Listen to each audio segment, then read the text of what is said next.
heard you. And I thought my live streams were bad.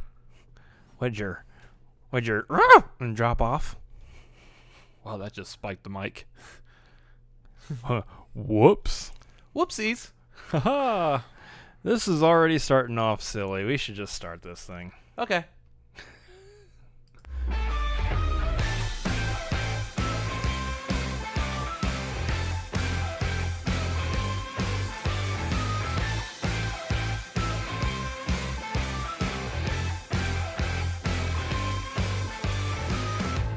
Ladies and gentlemen, it is Tuesday night. It is 9:30 p.m. Central Time. Scratch that. It is 9:35 p.m. Central Time. It is time for the tagline. We are the Cinefanatics, and we are here to talk movies and have all kinds of fun and stuff. And what's going on, everyone? My name's Robert Adams. My name's Chris Adams, and I got a haircut. You got your ears lowered? I got my ears lowered. You got your ears lowered? They're way down there. They're down on the floor. Do your ears hang low? Do they wobble to and fro? if you're we don't have the rights to that song. I if feel like you're, ice cream now. Nice. If you're watching on audio, yeah, I know what I said. If you're watching on audio, you can't see that my ears have been lowered.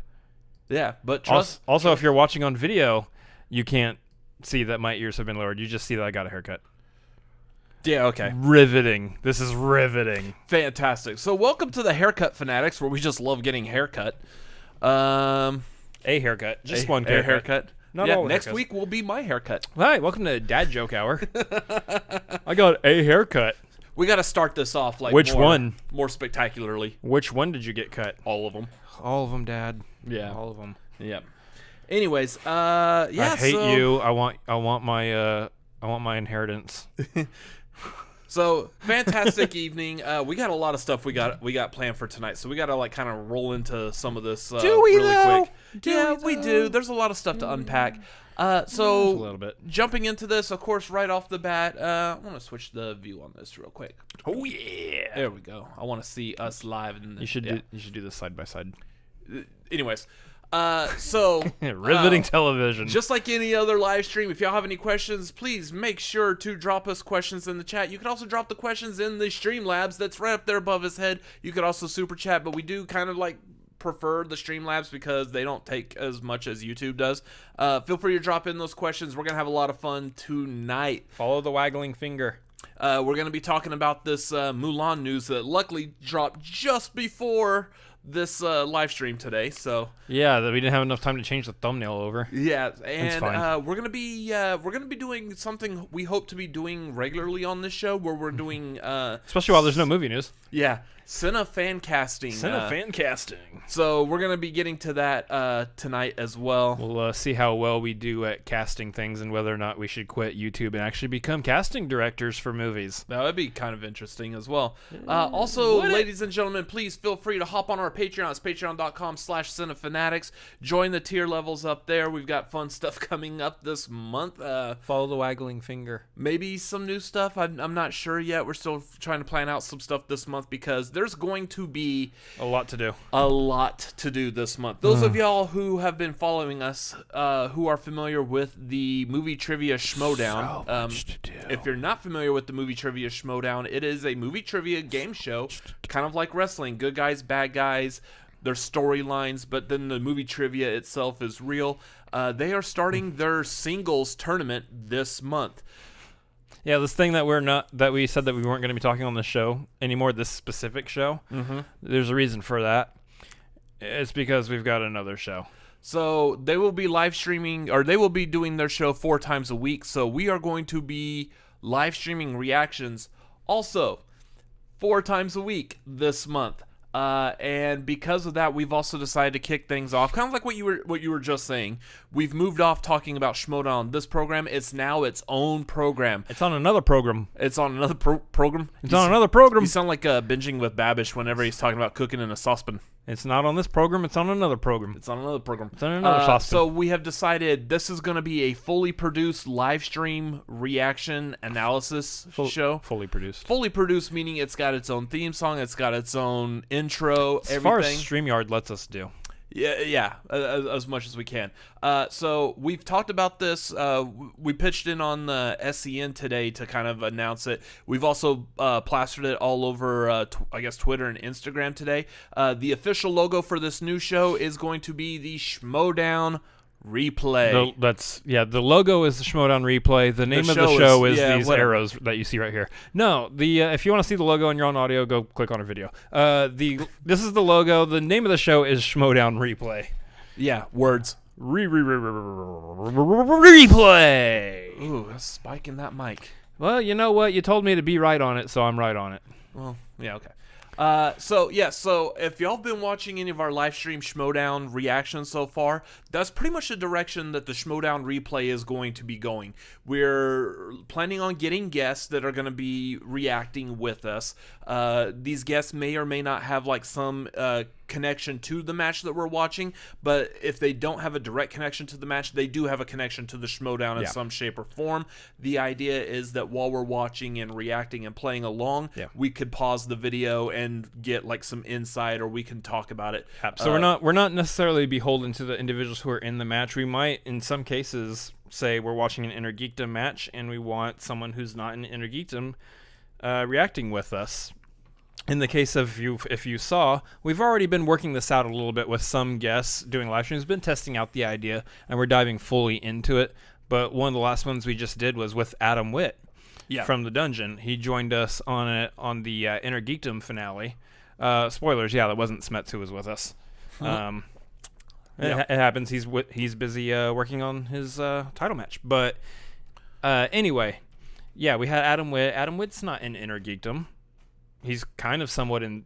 I mean, he is in Star Wars, which is kind of somewhat Inner Geekdom. But he was there with us, reacting, watching along, kind of giving his insight and whatnot with the studying that they've been doing in the dungeon. So that's the kind of thing that we're going to be doing. It's going to be Schmoedown competitors, whether they're in the match or not, fans from like other after shows. Yeah, we got Jake Berlin from A Certain Point of View. We had him on. Eric Rodriguez was on our first one, Nerd Chronic. And then we've already filmed. We had to film the reaction to the pay-per-view event that was this past Friday, the Roca versus Irwin. We got Alex Shawshek from Call to Action on there with us, with another like little special guest there at the end of it. May have already said all over his other shows that he's been on, which what he was doing right after the match was over. But not really spoilers, not spoiling this one, but at the end of it, Roca did like almost fresh off of actually competing, hopped over to our live stream, our pre-recorded live stream that we did, and gave us his immediate thoughts, feelings, and opinions. Like, this was within hours of ending him playing. It was really great. It was really cool to like kind of pick his brain and him that was so much fun. Give us information like immediately right after doing it. I mean, there was some time he said he went and relaxed a little bit, got out of his head, and then had some cheesecake, which is what I would do too. Had some cheesecake, and then jump back onto a live stream with us, and it was really cool. It was an honor to have him on there. Absolutely. Right after. So that episode of the Schmoedown replay That episode, it could be 2 episodes. We might have to break that into 2. We'll see. That was a long video. It was a long one. We'll have to see. That's probably what we're going to end up doing. But that episode will be out whenever they decide to drop that match publicly on YouTube. We're not going to put it out for everybody until they put out the match, because we're just not going to do that. Yeah. Why would you do that? Yeah, that's stupid. It's for patrons. We want Christian and Mark to like us. Yeah, we want to be liked. Anyways, so that's what's coming up soon. This was like essentially the full announcement. We'll drop some more information about Schmoedown replay probably on Friday, I believe, on our Twitter, Instagram, all our social medias. Basically, all this information we just did here, to whatever character limit we have, we will be dropping on Twitter. Yeah, so make sure you follow us on Twitter at Cinefanatics MLP. That will be where we give updates and stuff about Schmoedown replay as we go into. Please remember. This next week. Please remember. 4 nights a week. Oh, speaking of which. 4 nights. So, going based off of that, we will be live streaming these reactions. It was Monday, Tuesday, Wednesday, and Thursday night. Yep. So that means we're doing a reaction to Schmoedown on Tuesday nights. What's going to happen with the tagline for the next month and a half, starting roughly? Starting next week through however long whenever they stop doing 4 matches a week. Yeah, through however long they're doing the 4 matches. That tagline is going to move up by 30 minutes. This will start at 9 p.m. Central Time. That puts it at 7 p.m. Pacific, 10 p.m. Eastern. So be prepared to be looking for us 30 minutes early. For sensational news. So we're starting at 30 minutes early, but we are also shrinking the amount of time that we are doing the tagline. It will be only an hour long for that time, because what's going to happen is from 9 to 10 will be tagline, 15-minute break, and then 10:15 we're jumping back right into another live stream with the Schmoedown replay. So that's what it's going to look like on Tuesday nights until the episodes with the Schmoedown are back to normal. Yep. So that's what we're looking at. Massive amounts of live streaming. I'm already video sweating thinking about it. Yeah, well, I turned the AC down, I think. Maybe. You probably did, but honestly, the workload is just it's just making me sweat. It's regardless. fun and it's welcoming because we haven't really had anything to do lately. So that's gonna be great moving into that. Before we jump into anything else, let's go look at the chat real quick. We got Pardis is here. We got Tyler, Garth, and we got Rachel's in there. Thank y'all all for joining us in the chat tonight. It's great having y'all. Great seeing y'all in there again. Pardis says Friday is his birthday, and since we're not doing another tagline until next Tuesday, happy early birthday, Pardis. Happy birthday, Pardis. Hey. So will there be a crossover of the Schmoedown replay and Schmoedown respin? I don't know. We could have a rewatch, rewind, I don't know. I don't have no idea where you're going with that. It remains to be seen. We really just kind of came up with all of this, so not too long ago. Sort of. I mean, it's been in the works, but never say never, right? What he said. Never say never. Had a mouthful of whatever I'm drinking. Yeah. I keep on forgetting that sometimes we're doing this for an audio format as well, so they're all hearing me like, and then when I tell them I have like a mouthful, then they're like, yeah, that's right, guys. What I'm drinking. This is on podcast. If you want to hop over to Apple, Google, Spotify, Anchor, wherever you get your podcast at. We are on there. Give us a rating on the Apple podcast. Also, let us know what you think. Drop a handy 5-star. I'm going to ask for a 5-star. Just drop a 5-star in there. It's okay. Give us that sweet rating on Apple, and let the people know that you like getting your movie news from these doofuses. Also, we've asked this before. I keep asking it just because I would like to see something. If y'all got any feedback for this show at all, let us know. Not that kind of feedback. Oh. Just any thoughts, feelings, opinions, stuff that you think can be perfected, something that needs to change. Just let us know. More whale noises from Chris, please. Yeah, last week it was bear. This week it's whale. From Finding Nemo. P. Sherman Wallaby Way. Sydney, Australia. Yeah. P. Sherman, 42 Wallaby Way. Yeah, I'm not sure Sydney. Demon Bear's coming back out this week. My throat never recovered. Yeah. If you don't know what that means, watch last week's episode. Yep. So as far as that goes, how has your week been? Oh, it's been fantastic. Oh, yeah. You have had a fun week this past week, haven't you? Yeah, I have. Oh, man. Let me tell you. Somebody decided to kiss your car. Call them today with the front of their car. Yeah, they kissed the back end of my car with the front end of their car. Wasn't that bad, actually. It's pretty...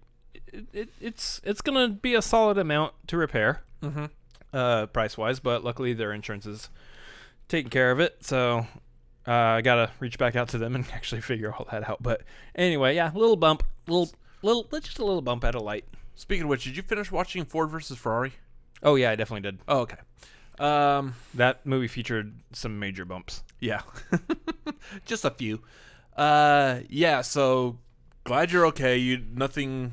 Honestly, really... I didn't even realize I got hit for a few seconds. It didn't register immediately that I got hit, so it really wasn't that bad. Yeah. Just going to need a new trunk.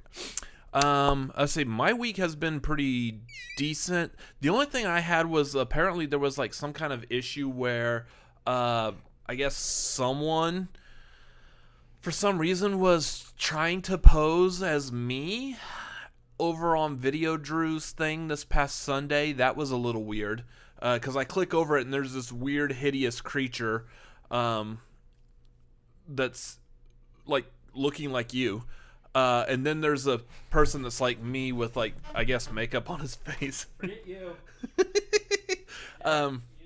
So yeah, that was weird. Just I don't know where he's actually going. That was weird.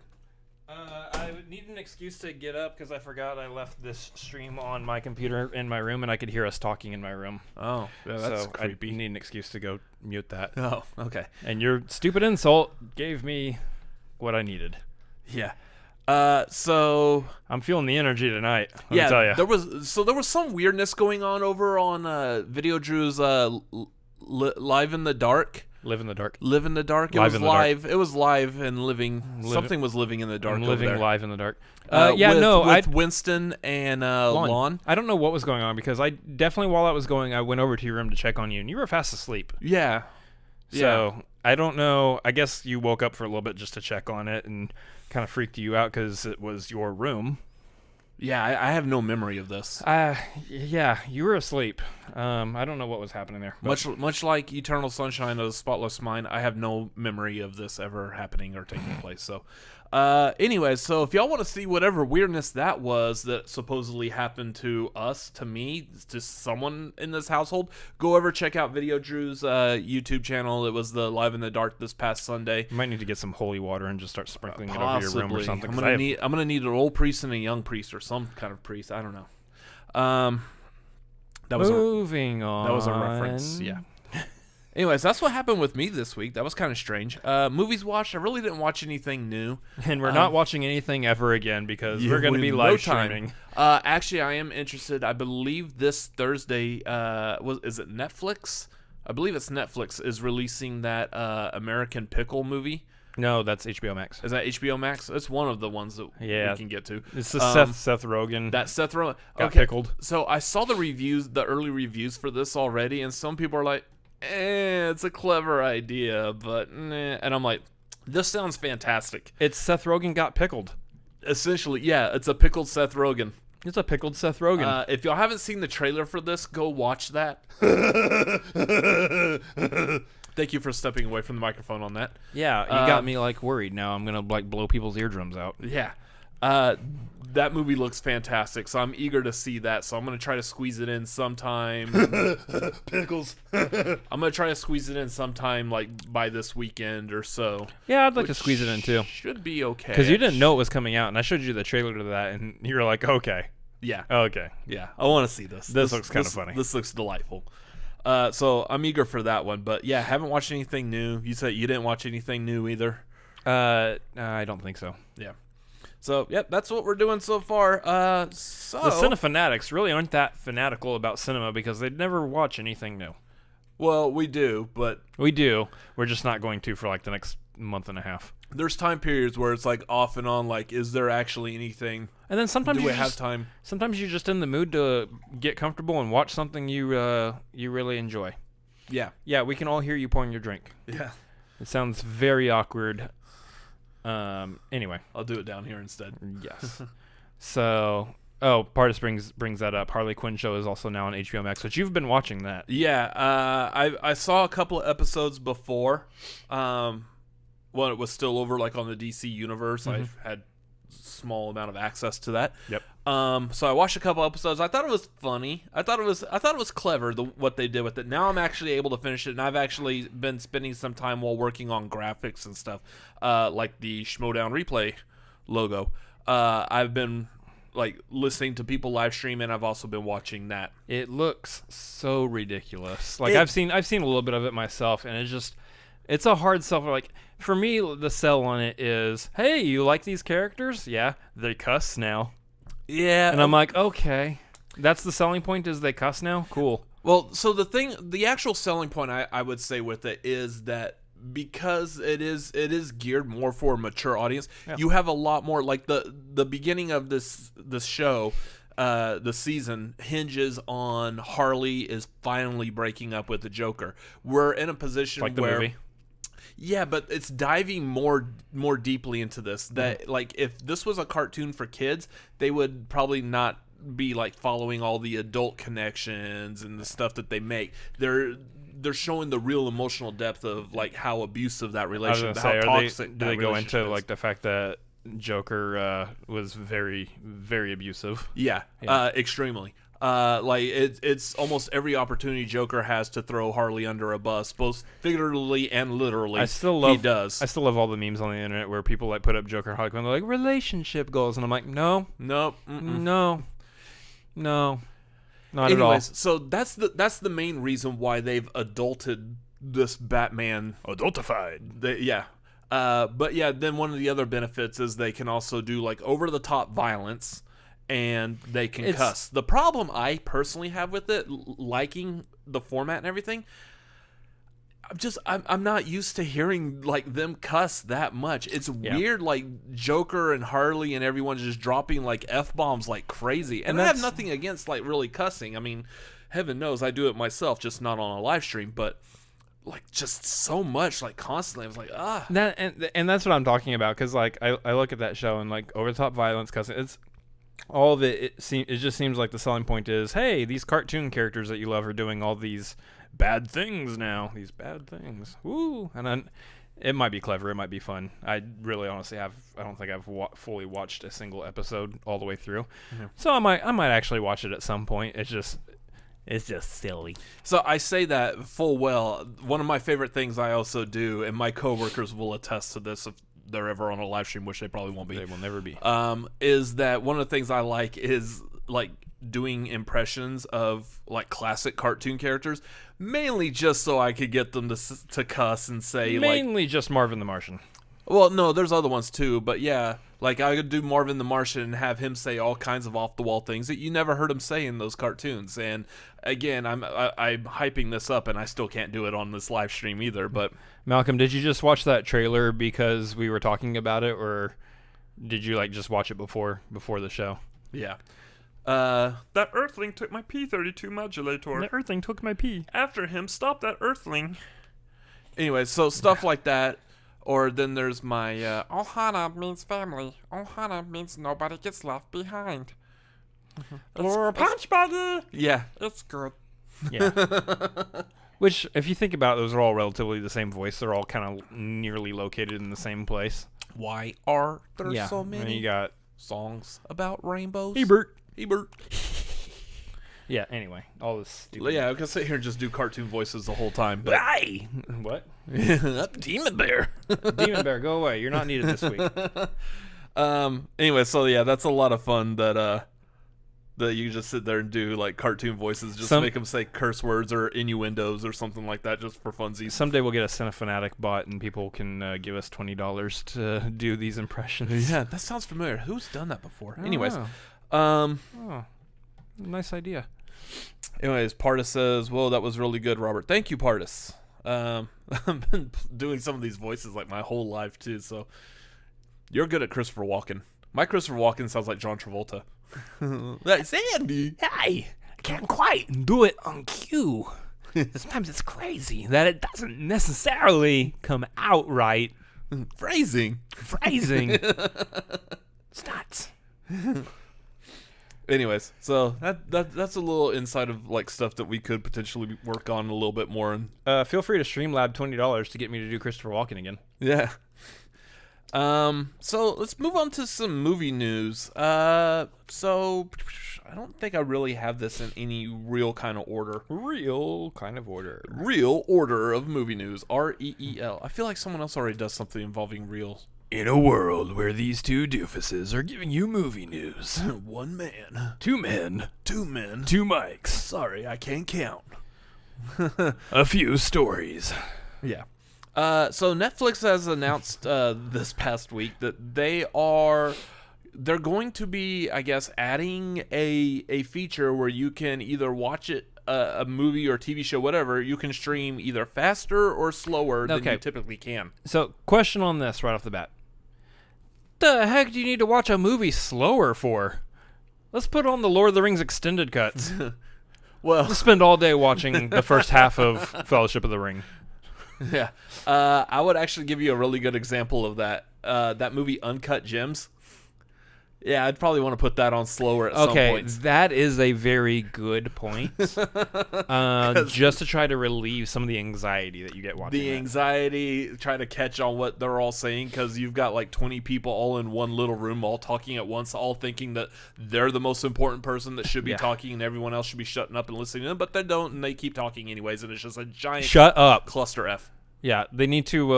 I need to rewatch some of those scenes a few times just to listen to each individual person. Yeah. Oh, I could imagine what that looks like with like the captions on like the subtitles and stuff. Just a mess of people screen, talking. A lot of people are just talking. A lot of people noise. That's very helpful subtitles. Thank you. Appreciate it. Yeah, and this is what part of brings up is it's going to be a new Schmoedown study tool. It's true, and that is the first thing I think of. Also, I know Eric Rodriguez tweeted that out too when we first heard about it. It's that now you can start studying multiple movies in one day when you could probably add like 2 or 3 more movies in one day with this feature, just because you're speeding it up and like, okay, catch all the information faster. That is the thing, though. You brought up the Lord of the Rings movies. I actually would kind of like to watch those like on a little bit like a 1.5 times or maybe like a 2 time, just to watch them, like where they're not really walking anymore, but they're not like they're not running Speed or walking. jogging. They're just doing a healthy speed walk They're across moving at a brisk pace. across all of Middle Earth. Let's get to Rivendell. All right, now we're at Rivendell. Let's pick up a whole bunch of now. All of y'all that want to join the Fellowship, you do realize that this is a speed walking. You have my axe. You have my sword. You have my bow. Everyone good? You got your step counters. Let's go. Next stop, Mordor, or the Mines of Moria. We're not going through the Mines of Moria. Let's go through the Mines of Moria anyways. You fool of a toque. You fool of a toque. Catch up. Man. Fly, you fools, fly! All these calories we're burning doing this like speed walking. We're going to need 3rd, 4th, 5th, and 6th breakfast to make up for this. Andres in the super chat. He's got, in a world, 1 king, 1 meal, 1 grape tomato. Why? Why? I do like grape tomatoes. Not after watching that movie, you don't. Yeah. That's the sound of the grape tomato bursting all over my chin. Okay. It's a little tiny. Phrasing. Anyways, say something else. Here we go. AJ Lancaster. Why are you leaving that part of the AJ dead air? Lancaster says, to be fair, The Irishman should have been released at 1.5 speed. True. That was accurate. a long movie. That's accurate. It's a good movie, but man, it was long. I find myself looking at myself on the screen way too often. Yeah. That's Guys, why if I'm looking right here, it's because I'm looking at myself. This is something I feel like everyone who's like new to like streaming or filming themselves, something Sorry, I wasn't doing anything, something that we could possibly produce that would probably sell a lot of is we get a sign that attaches to like your computer monitor, your camera, or wherever is the spot that you should be looking at. Say like in this case, we actually have cameras that are pointed at us. Yeah. So we need to be looking at the camera lens. We need to have a sign that attaches to the camera that says, look right here, and has like a giant flashing neon light that's consistently where we're focusing on. That's not true. What somebody needs to invent is a screen that your lens just fits in the middle of. Oh, that would work. So the screen just wraps. So I'd be looking at myself right here with the lens right there. Yeah. Or you could look at yourself on the computer monitor over off to the side, and that's where the lens is pointed at you that's focused on you. You have to have that curved screen. Anyway. Yeah, that's beside the point. Yeah, that's what's called going off the rails. Yeah. So, yeah, Netflix could be faster or slower. Now, the thing is, that's going to be fantastic if you're binging, like, any series of anything. Is it like, I know Friends isn't on Netflix, but just for example, because that's the first one that came to my mind. You want to watch Friends, you never watch Friends, but you want to plow through the whole series? 1.5, just get through that much faster. It would take you a solid 2 months to get through all of Simpsons. Yeah. Oh, you know what would be funny with Friends, though? Is I did the math on this, guys, trust me. The theme song in 1.5. So no one told you life was going to be this way. Yeah. Your life's a joke, bro. Whatever. Yeah, it's just that. I look like a really happy seal. So super fast watching that. That's fantastic. What is this show today? Yeah. Anyway, so that was kind of weird that Netflix added that. I believe YouTube's had it for quite a while now. Yeah. So like even in this exact program, if we seem to be going 2 hours long, you are free once it's no longer live to click that 1.5 and we hurry up and we finish faster. That clapping bit right there is going to be amazing. Oh yeah. Absolutely. Probably rewatch that later. Go back, rewatch that like at 1.5. We clap like with the speed of light. I mean, so we got, so Andres in the chat saying it's an amazing study tool. That will be, because that's a lot of cramming that you could do real quick. Very beneficial. Yeah, friends on fast. Ross and Rachel are together now. Now they're apart. Now they're together again. They're apart, together, apart, together, apart, together. That relationship Ross has with Bonnie Somerville is real quick. Yeah. Wow, I was watching their relationship and I feel like I got whiplash. Yeah. Could have been my accident, but I'm pretty sure it was watching Friends on 1.5. Yeah. So moving on from Netflix, there was a couple of significant deaths, unfortunately, this past week.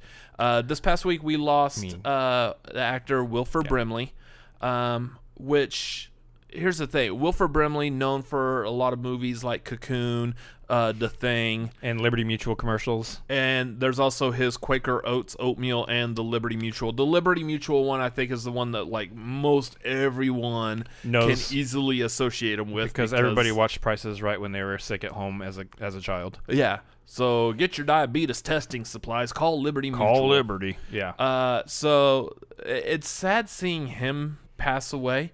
Just because What's sad is I didn't even see anything come out about this. I didn't find out till like 2 days later. Yeah. I was like, wait, Wilfred Brimley passed away? What? The other one I like pointing out because I actually liked it, and I'm trying to remember. I liked it, but I don't remember exactly where'd it go.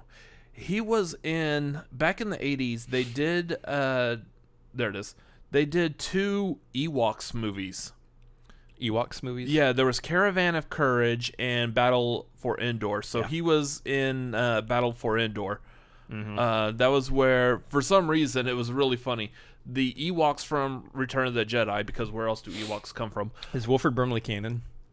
I can't remember how canon those Ewoks movies are, if they actually are considered canon. I don't think I've seen them like on Disney Plus or anything, so I don't know if they're official, but Yeah. but for some reason in those Ewoks movies, all of a sudden all the Ewoks speak English.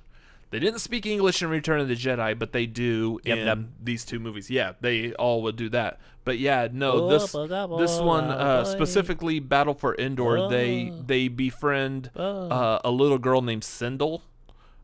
This is before Mortal Kombat, before she grew up and became like this threatening like queen or whatever. And then there was Wilfred Brimley, who was Noah. But yeah, Wicked is walking around like, Sindel, come here, Sindel. We will help you. And like, it was just really 80s. Leia taught him some English, I guess. And here's the thing. I can't remember. I haven't watched these since I was a lot younger. I can't remember if these took place before or after Return of the Jedi. I would think after, because otherwise wouldn't the Ewoks be terrified of the humans? Because they were very unsure of the humans in Return of the Jedi. Yeah, so it's probably after where they're like, oh, there's another human being. Let's be friends. Unless I'm thinking with way too much logic for this. Possibly. Anyway. Anyway, Wilfred Brimley. Insight, yeah. Yeah, so Wilfred Brimley unfortunately passed away. I believe it was...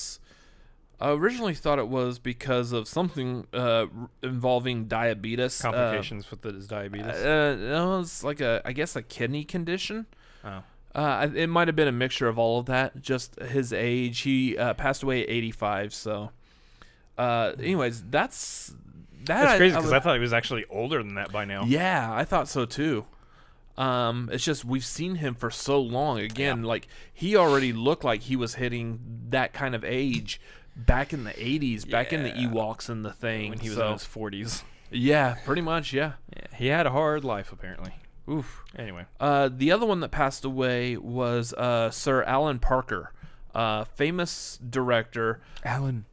No, not sorry, that. It just hit my head. I'm sorry, guys. Just completely destroy that. Directed Midnight Express, Fame, Mississippi Burning. And then, of course, there's the one that I personally connect to was Pink Floyd, The Wall. I absolutely love Pink Floyd, and That movie was a trip.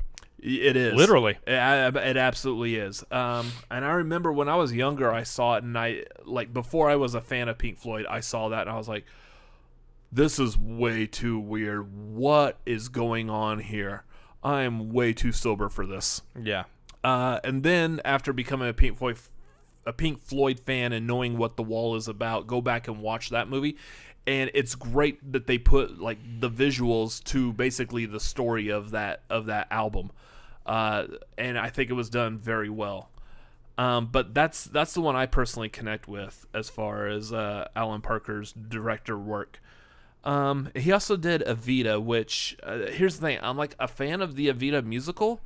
I've never watched the movie. It's weird. Like I've never I love the songs from it.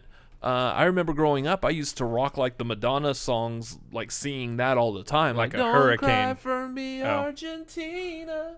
Yeah. Anyways, or however she sings it. And there went all our viewers. But never watched the movie, and I need to rectify that There pretty went all our quick. ratings on the podcast also. Yeah. So it was sad seeing him pass away as well, Yeah. because he was a very, very well critically acclaimed director. So, Yeah. moving on. I'm gonna look over in the chat real quick though.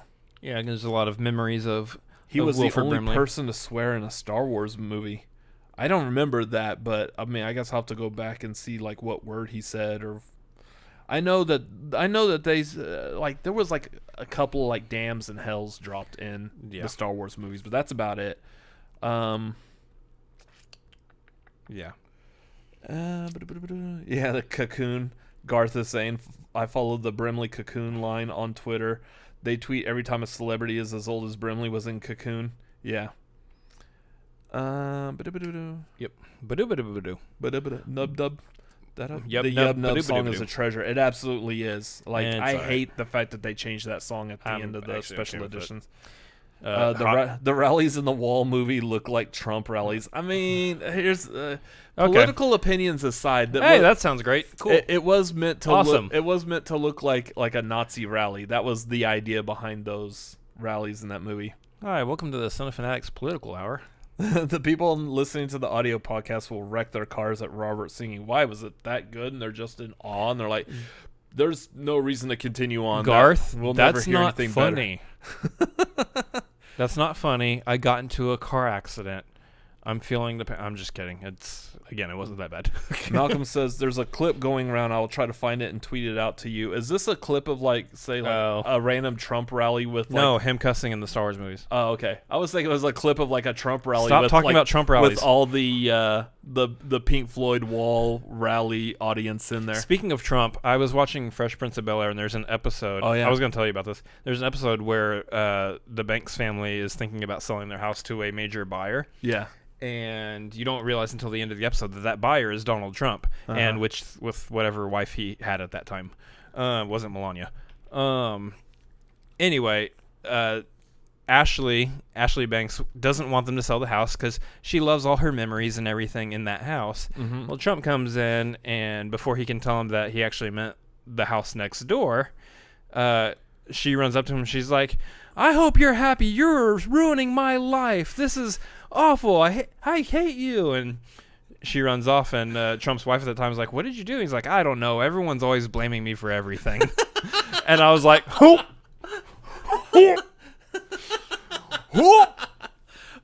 That's one of Too those. real. That's one of those. Too real. That should be a clip that's like going around again. Like political opinions aside, I don't. I thought it was hilarious. I don't like sharing political opinions because I just don't want to discuss any of them. That's not But what our channel's about. But I still recognize when funny situations like that happen. I understand like the love and the hate for Trump, and when something like that pops up, you're like, okay, that's just good. What's wrong with? What did you do? I don't know. Everyone's always blaming me for everything. It's like, you're not even president yet. That's hilarious. That was also like back when he was like, he was a I don't know. He was a thinner man. He was a younger man. Yeah. Everything. He just looked completely different. He didn't have the world on his shoulders. He was still really close to the sun and had that orange glow, though.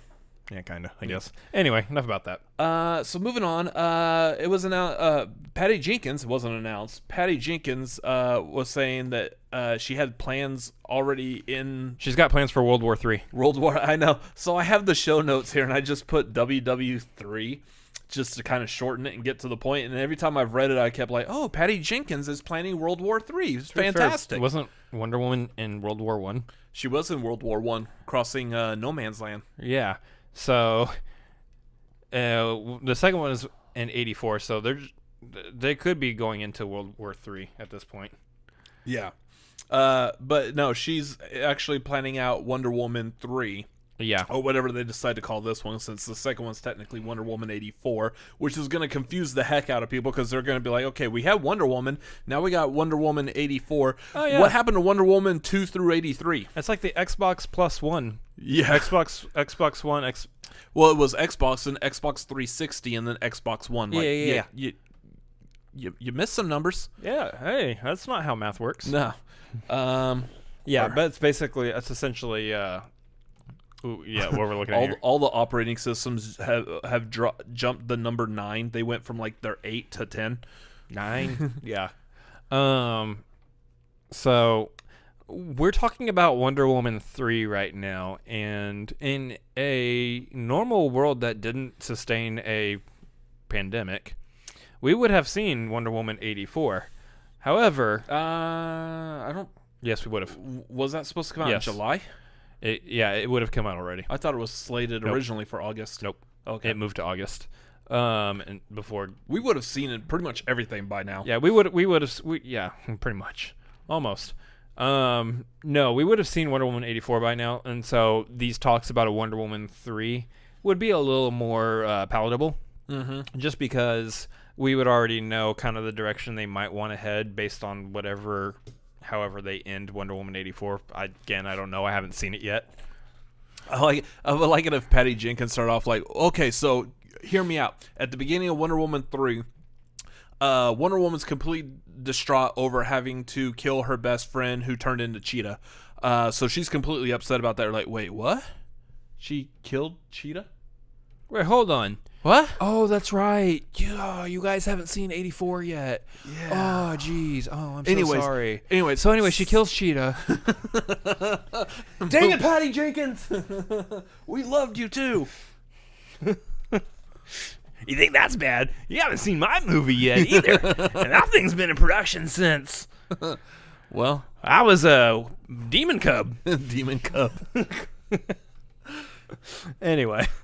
So, it's interesting because she's talking about like a lot of things that she wanted to do for like the first Wonder Woman that had to get cut, and I'm guessing these aren't necessarily things that were based around the time period because it's kind of hard to do like your third movie and like, hey, by the way, we're gonna go back to World War I real quick. Oh, there was a lot of I mean, we're talking about the time period of 84. There was a lot of art in that time that was definitely trash cans.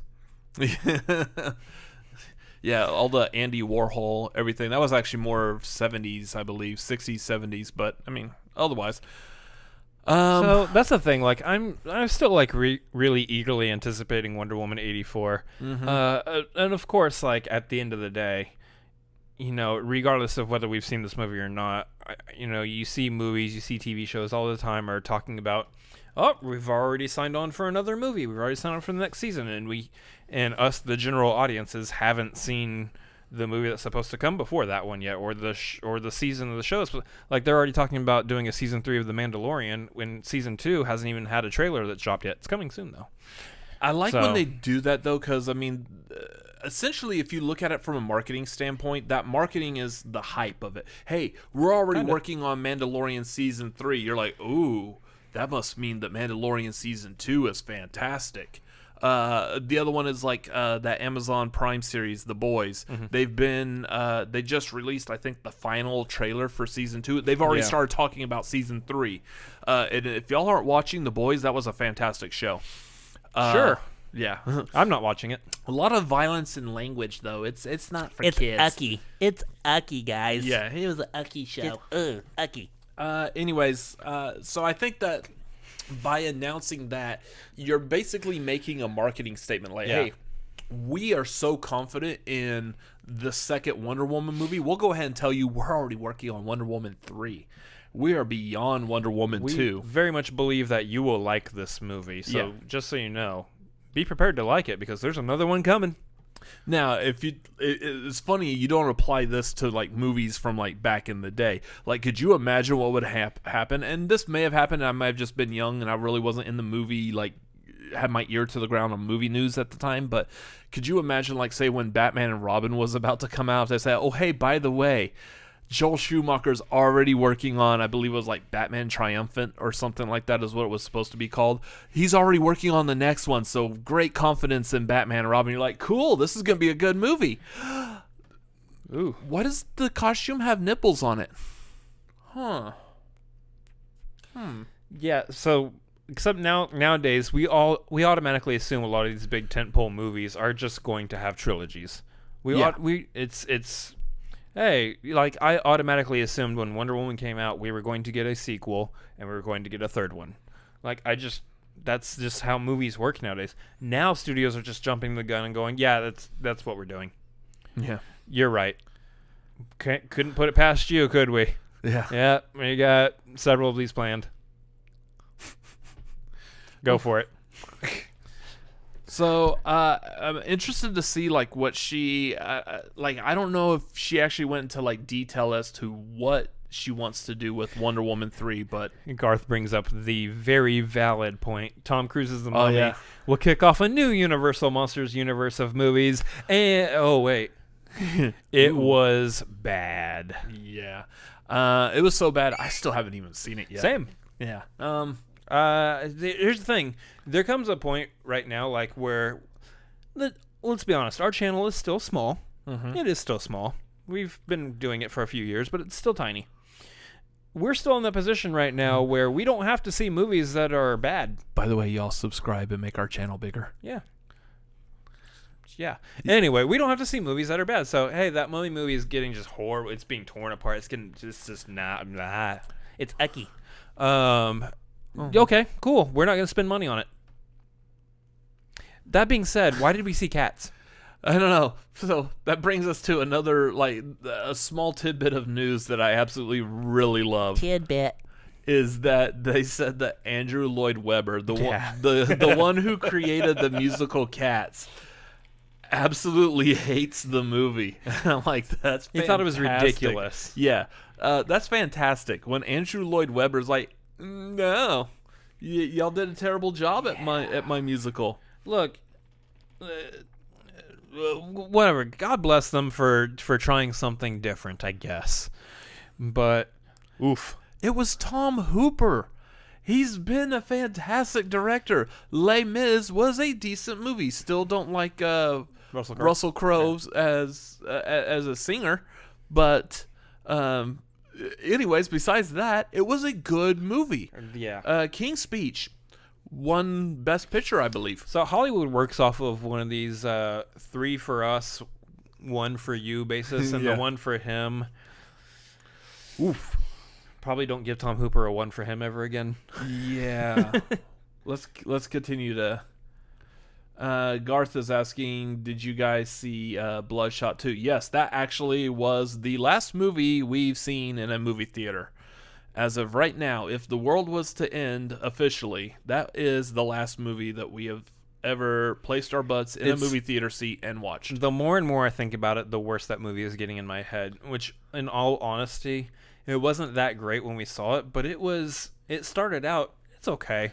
It's very okay. It was okay in so much of the fact that we knew, like, the next week there was another movie to go see. We're like, okay, this fills the void of watching a movie in the theater this week. Next week, we got another movie. And, like, next week we go see New Mutants. I believe, like, the next week was actually, like, Mulan was very close to that. It was, like, within the 2 weeks of Bloodshot. And so we're like, okay, well, Mulan's got to be a better movie than this. So, yeah, I'll eagerly await Mulan. Yep.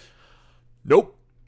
And now Mulan has officially been announced today that it is going to be. They're still. It sounds like they're doing like what the yes. Oh, is that you on a Segway? That's me on a Segway. Oh, fantastic. That Mulan, it sounds like what they're doing with like Bill and Ted. They'll release it to movie theaters that are open that can sustain having people come watch it. Yeah, so not any theater near us. But Disney Plus has basically thrown in the towel, going, you know what, guys, screw it. We're enough of this. Let's get this movie out there. Let's make some money off of it, because we've been in a pandemic a lot longer than any of us had expected to be. We need to start generating some more money. I mean, Disney Plus is doing gangbusters for us as far as pumping out Hamilton and whatever that Beyonce thing that just popped out was. I was only anticipating being in a pandemic for 2 weeks at the start of 2020. When we started this year, I was like, yeah, pandemic's going to come. 2 weeks sounds good. Yeah. No. It's been since like March. It's been, really started in March. Yeah, it's been 5 months since we started this thing. Yeah. Maybe 6. I really don't know. Anyways, so Disney's like, yeah, we need to make some money. Let's throw this on Disney Plus. Yeah. For an additional $30. So you're already paying for Disney Plus. Yeah. Now paying another $30 at least just to see Mulan. Yeah. So I posted this on our Twitter earlier talking about it. Like, are you willing to shell out $30 to see this? And I know Brandon Buckingham responded like, well, I wonder how long you're allowed to have it for. Mm-hmm. Like, is this what's the rental time period? And I know typically when renting a movie, especially like these first run movies like Trolls and Scoob have done, it's usually like you rent it and you have like for a few days. You have like 3 days to watch it, but then once you actually start it, you have 24 hours to finish it. Otherwise, you lose it. Yeah. So I'm willing to bet it's probably going to be something along the lines of that. And here's the thing, realistically, and I've thought about this since this news broke earlier today. $30 actually isn't that bad. If you think about it, yeah. So most people don't go to a movie theater alone. A lot of people do, but most people typically go with a friend or a family member, somebody. In the case of Mulan, you might have two parents and some kids. Yeah. One or two kids going to this thing. In which case, if you look at the $30 price tag, which you would normally spend in the theater, just on the movie alone, let's use pricing examples of around our area where we live. It's about $12 a ticket. So I would say when we've gotten the tickets for us, it's been like, say, a little over $12 to go to the showing of whatever movie at night, the first night it comes out. So together, roughly about $30. So together, it would be 20, tax. 24. Add tax, would be $30. Now on top of that, say the theaters that we typically go to are the kind that you can order actual meals in, food, not just drinks, not just. Yes, that's what a meal is food and drink. Good job. You can order these actual meals in, and so typically you're spending another $9 to $15 roughly on that meal also. So if you look at it, let's take out the price of the meal because you're at home, you've got something in the fridge probably, you can cook up whatever. Yeah, frozen pizza. Give or take, this is roughly about the amount of money you're spending to go see it in the theater, depending on how many you're going. For the two of us, it's equatable. It's about the same. For parents who are bringing their kids, they're bringing a kid, 2 kids, 3 kids, whatever. All of a sudden, that $30 price tag is saving money. It's very, very accommodable. Yeah. Now, the kicker is, and a lot of people's arguments are, well, yes, but I'm also spending that amount of money to go get the theatrical experience. I'm seeing it on a big screen, got that Dolby, whatever, surround sound, all that stuff. I'm getting the theater experience, and I'm getting a shared experience with other people in the theater. That's what I'm spending the money on. Now I'm spending roughly about the same amount of money, maybe less if you're a family, and I'm just able to watch it on my own TV. Here's the argument for that, though. That theatrical experience that you're talking about, that doesn't exist. That theatrical experience is non-existent right now, in at least in the major metropolitan cities. You're not getting that. You're not going to get that, probably still for a while. So it's essentially just take that idea out of your head. You're not going to get it. Don't bother hanging up on it. It's not happening. So at that wanna point, see this then movie. if you want to watch this movie, because everyone else is going to watch this movie, there will be a lot of people that are going to easily, like we're saying, that $30 price tag for an entire family is very attractive. There's going to be a lot of people that watch this movie. Also, keep in mind, here's the other thing, specifically with this movie. Before theaters shut down, this movie did have an official Hollywood premiere. Yeah. There are critics who have been sitting on their review of this movie for months because the embargo has never lifted. Yeah. Longest embargo ever. Seriously. So there's these critics that are eager to get their thoughts, feelings, and opinions out there. One, because they might be a channel like us where they're like, hey, I'm relying on people coming to me for my thoughts and reviews. Yeah. For those views, for the subscribers, to help build this channel. Yeah. I need people to be watching this, and here it is. I've done all this work. I've spent all this time and effort. Nothing. I've got nothing to show for it yet. So there's that end of it. Yeah. I think that this is going to be a thing that, a lot of people are going to watch this movie. Do you want to be the one person that doesn't because you're hung up on either you want the theatrical experience or there might be it might just be a flat out, you know what, I don't want to support movies not going to theaters and going straight to video on demand Because I want to be able to support theaters. Yeah, Which the big chains are going to be able to survive this stuff, but it's the smaller mom and pop ones that are going to end up shuttering at some point because they can't sustain it anymore. And so if you're someone who's like, I want to be able to go support those theaters, then hopefully they are still available and open for you to support in those cities and towns. But that is the great thing though, is that while they are releasing this on Disney Plus under this format, again, they are also releasing it in theaters that are safe to reopen. So whether that's certain states, cities throughout this country, some theaters able to reopen in certain areas, those people will be able to get to go see Mulan on the big screen. Other countries, I believe, they're definitely gonna. I think now it's safe for them to release these things in China again, and so China is going to be one of the big markets for Mulan. Go figure. And so that's definitely one of the things that they were probably looking at when it comes time to release it. Hey, we can release it in China. Let's go ahead and put it out somewhere so that the rest of the world has access to it in some capacity. Yeah. We can avoid people, being spoiled, which, I mean... Piracy. If you've seen the animated version, you know the story of Mulan. We can avoid piracy. You can avoid getting spoiled, all of that. So... I think, this is definitely the way this goes as far as release structures for movies right now, just because it does make the most sense. Hey, release it in the markets that are safe to release it. Otherwise, hey, we know you can't have a theater near you that's open right now. Watch it at home. And I know the Disney CEO, I read an update today as well. The Disney CEO said that this is just a one-off thing just for Mulan right now, that there's no real intention to do this again with other Disney releases. It's a pandemic anomaly. Problem with that is, while you don't have that plan, once you do this, that sets a precedence. Yeah. Now it's like, well, we didn't plan on doing this with the other movies, but I mean, we're still kind of stuck in this position. We need to get, for example, Black Widow. We need to get Black Widow out there. Well, we did it with Mulan. Let's go ahead and make one more exception with Black Widow. And I think that is coming. I think for multiple reasons. One, Black Widow is a highly anticipated movie. Two, they're not gonna hold it till next year. They're still gonna be in the same position where some theaters are safe, other theaters are not, and so we got to get this out to the markets that are safe, and then we're gonna release on streaming. And part of the reason is, unlike all these other movies that can be pushed to next year or can be held on to, the MCU is a very special case, which there is one long running story connected to all these movies, and in order to keep our schedules going with these movies that still need to be filmed, need to be released, there's contracts with actors, there's an actual timeline we need to keep and everything. Actors are getting older. We got to stay on the timeline in order to get these movies out and going.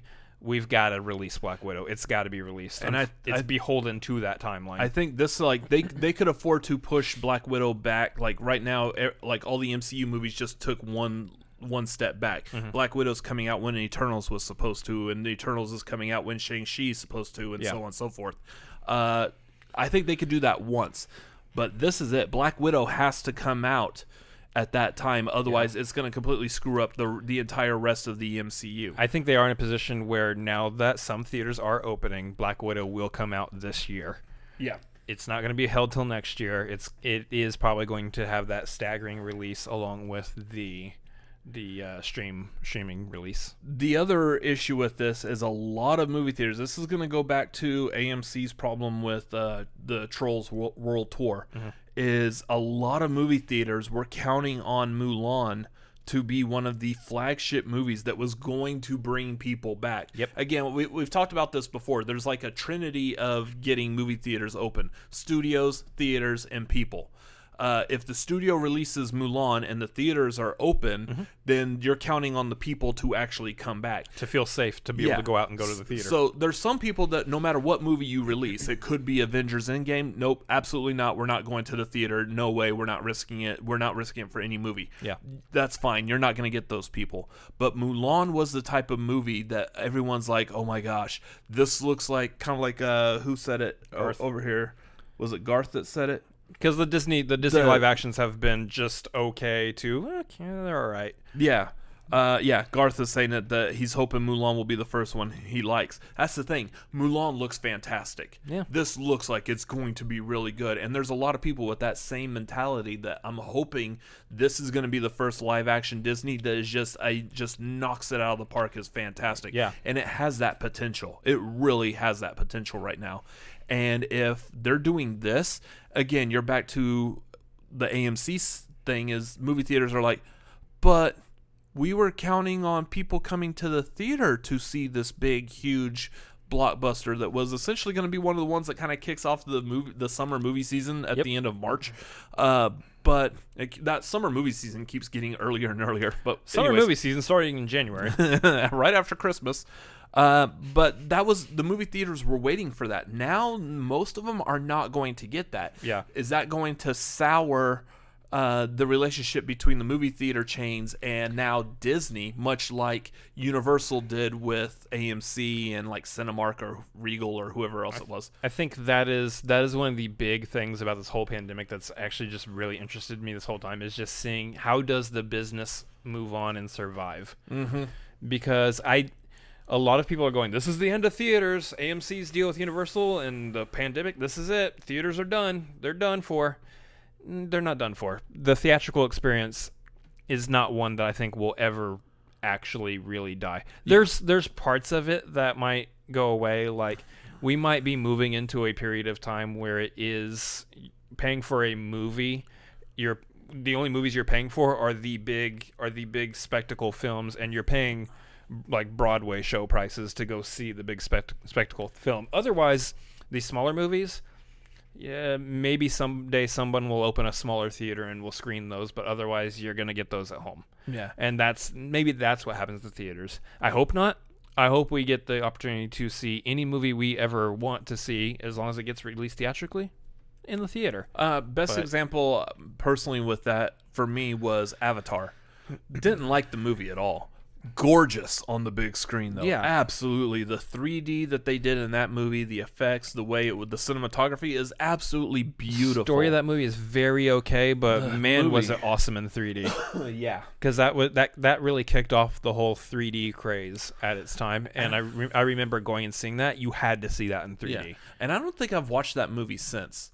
Like, if I'm not watching it in the theater, I don't really feel a reason to watch it. It's on Disney Plus. I mean, here's the thing. At the end of the day, that movie is still okay. I mean, the story is very similar to a lot of other movies. The jokes are out there.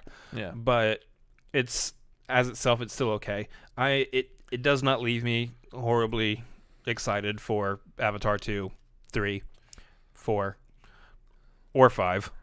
Which will all be like in the next 50 years. Maybe. But they are coming. I'll probably still watch them because I have a movie YouTube channel. Yeah. And hopefully the stories get better and I actually go, okay, you know what? At the end of all this, Avatar was actually a really good series of movies. So Pardis is mentioning about Tenet. And again, this is back to what I was saying, the precedence it sets. Not only for Disney, but Now, this with Mulan again being the as big of a movie it is. Some of these movies that have jumped straight to video on demand, Trolls, Scoob, even like Bill and Ted Face the Music, which is kind of doing this as well, where some theaters and video on demand, those haven't been big, huge, like must run to the theater this weekend movies. Bill and Ted, your opinion of the previous movies aside on that, if you absolutely love those. But in general, these are not big rush to the theater. Mulan is, and so is Tenet. And the fact that Tenet keeps getting pushed back and back and back by Mulan doing this is Warner Brothers now going to do the same with Tenet. It's very possible. It depends on what kind of deal they worked out with Christopher Nolan. And that's what Pardis is saying, is that could severely piss off Nolan if he ultimately, because I think he's actually said this, and they did it in the trailer, actually, come to think of it, this movie will be seen in a theater. And it will. And it looks like, for some people. And it looks like the type of movie, talking about like Avatar, it looks like that type of movie with the effects and everything that's going on in this movie. Yeah. You want to see this in a theater. Now, that does put us specifically in a really hairy situation, because there's definitely no chance there's going to be a theater near us open. We're going to have to drive for a while. We're smack dab in the capital of Texas. Yeah. Texas is apparently not doing so well right now. So there's no chance that there's a theater opening near us for this. But if Tenet does open up, say, streaming-wise, that means we're in a position where this movie that you and I definitely really wanted to see on the big screen, we're going to have to see on a smaller screen. Potentially, yeah. Deciding to run this channel pegged us into that corner where it's like, hey, we want to see this on the big screen, but in order to get the review out there and everything. Or we're going to have to drive like 2.5 hours to like West BFE, Texas, whatever. I mean, and that's true as well. There are definitely counties that exist way off the beaten path in Texas where the mayors of those towns and cities have like, yeah, you're good.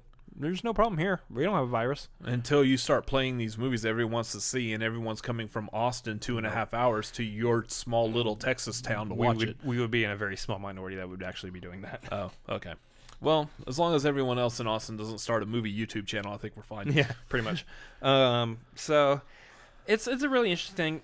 At the end of the day, regardless of where you think this puts theaters as a whole, I think this actually seems to make the most sense as far as opening these movies, getting them out, and kind of the structure of reopening theaters and everything. Because otherwise, theaters open without any releases, with the expectation that a release is coming, and so they have to play movies like Empire Strikes Back, Jaws, all these like older classics, which is great because some people haven't seen those in the theater either. And it's what some theaters were doing, with the expectation that in a week or two we would play Tenet and Mulan, and then those cities and those states closed particular amenities like theaters, closed those things down again, and yeah, well, got to go see Empire Strikes Back, but now we don't get to see a movie until who knows when. So, I don't know. I think if to me this feels like the right move. It doesn't feel like the right move, but it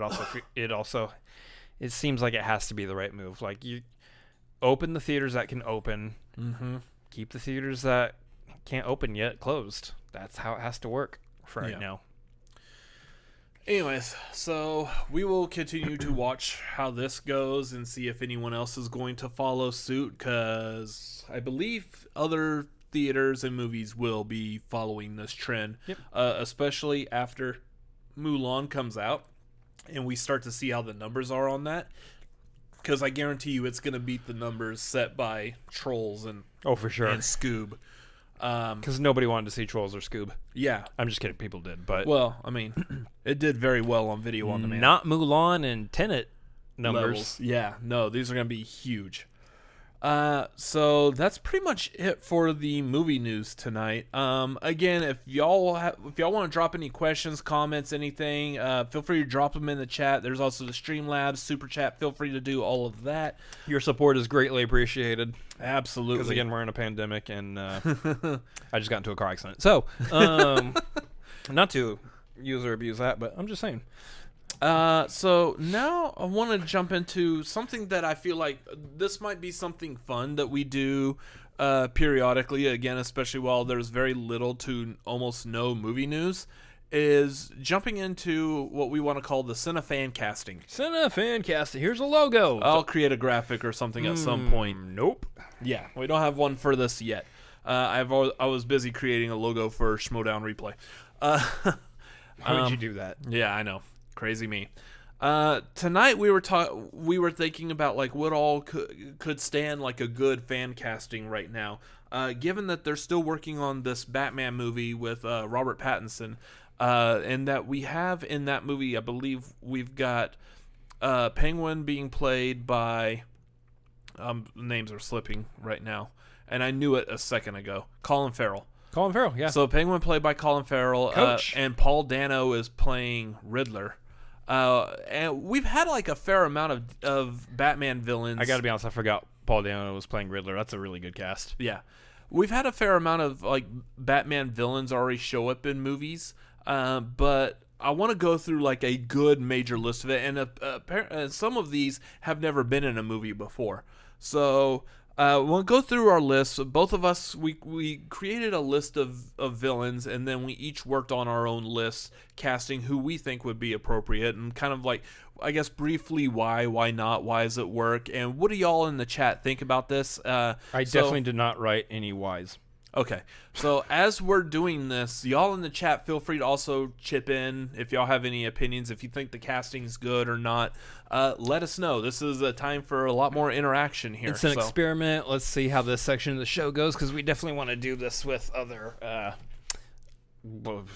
movies, casts, whatever. I kind of want to start, the list that you have, do you have it in the same order as what you text messaged to me? Yes. For it, I'll kind of want to start at the bottom, because I think we, for the most part, as we go down the bottom, we're really scraping the bottom of the barrel of like Batman villains here. And get to the main, sort of. Get to the main villains up top. Yeah, because a lot of the main ones are up there. So. Side note, I know you didn't cast these because we said take them off, but real quick, I'll give you the honorable mentions of. Oh yeah. Some of these we just took off because they were like, say, CGI heavy characters. You really don't see the actor. Yes. I did the casting of Man Bat, Clayface, and Killer Croc. Those as a whole, we're not casting those just because, regardless of how they decided to handle Killer Croc in Suicide Squad, that should definitely be a CGI character.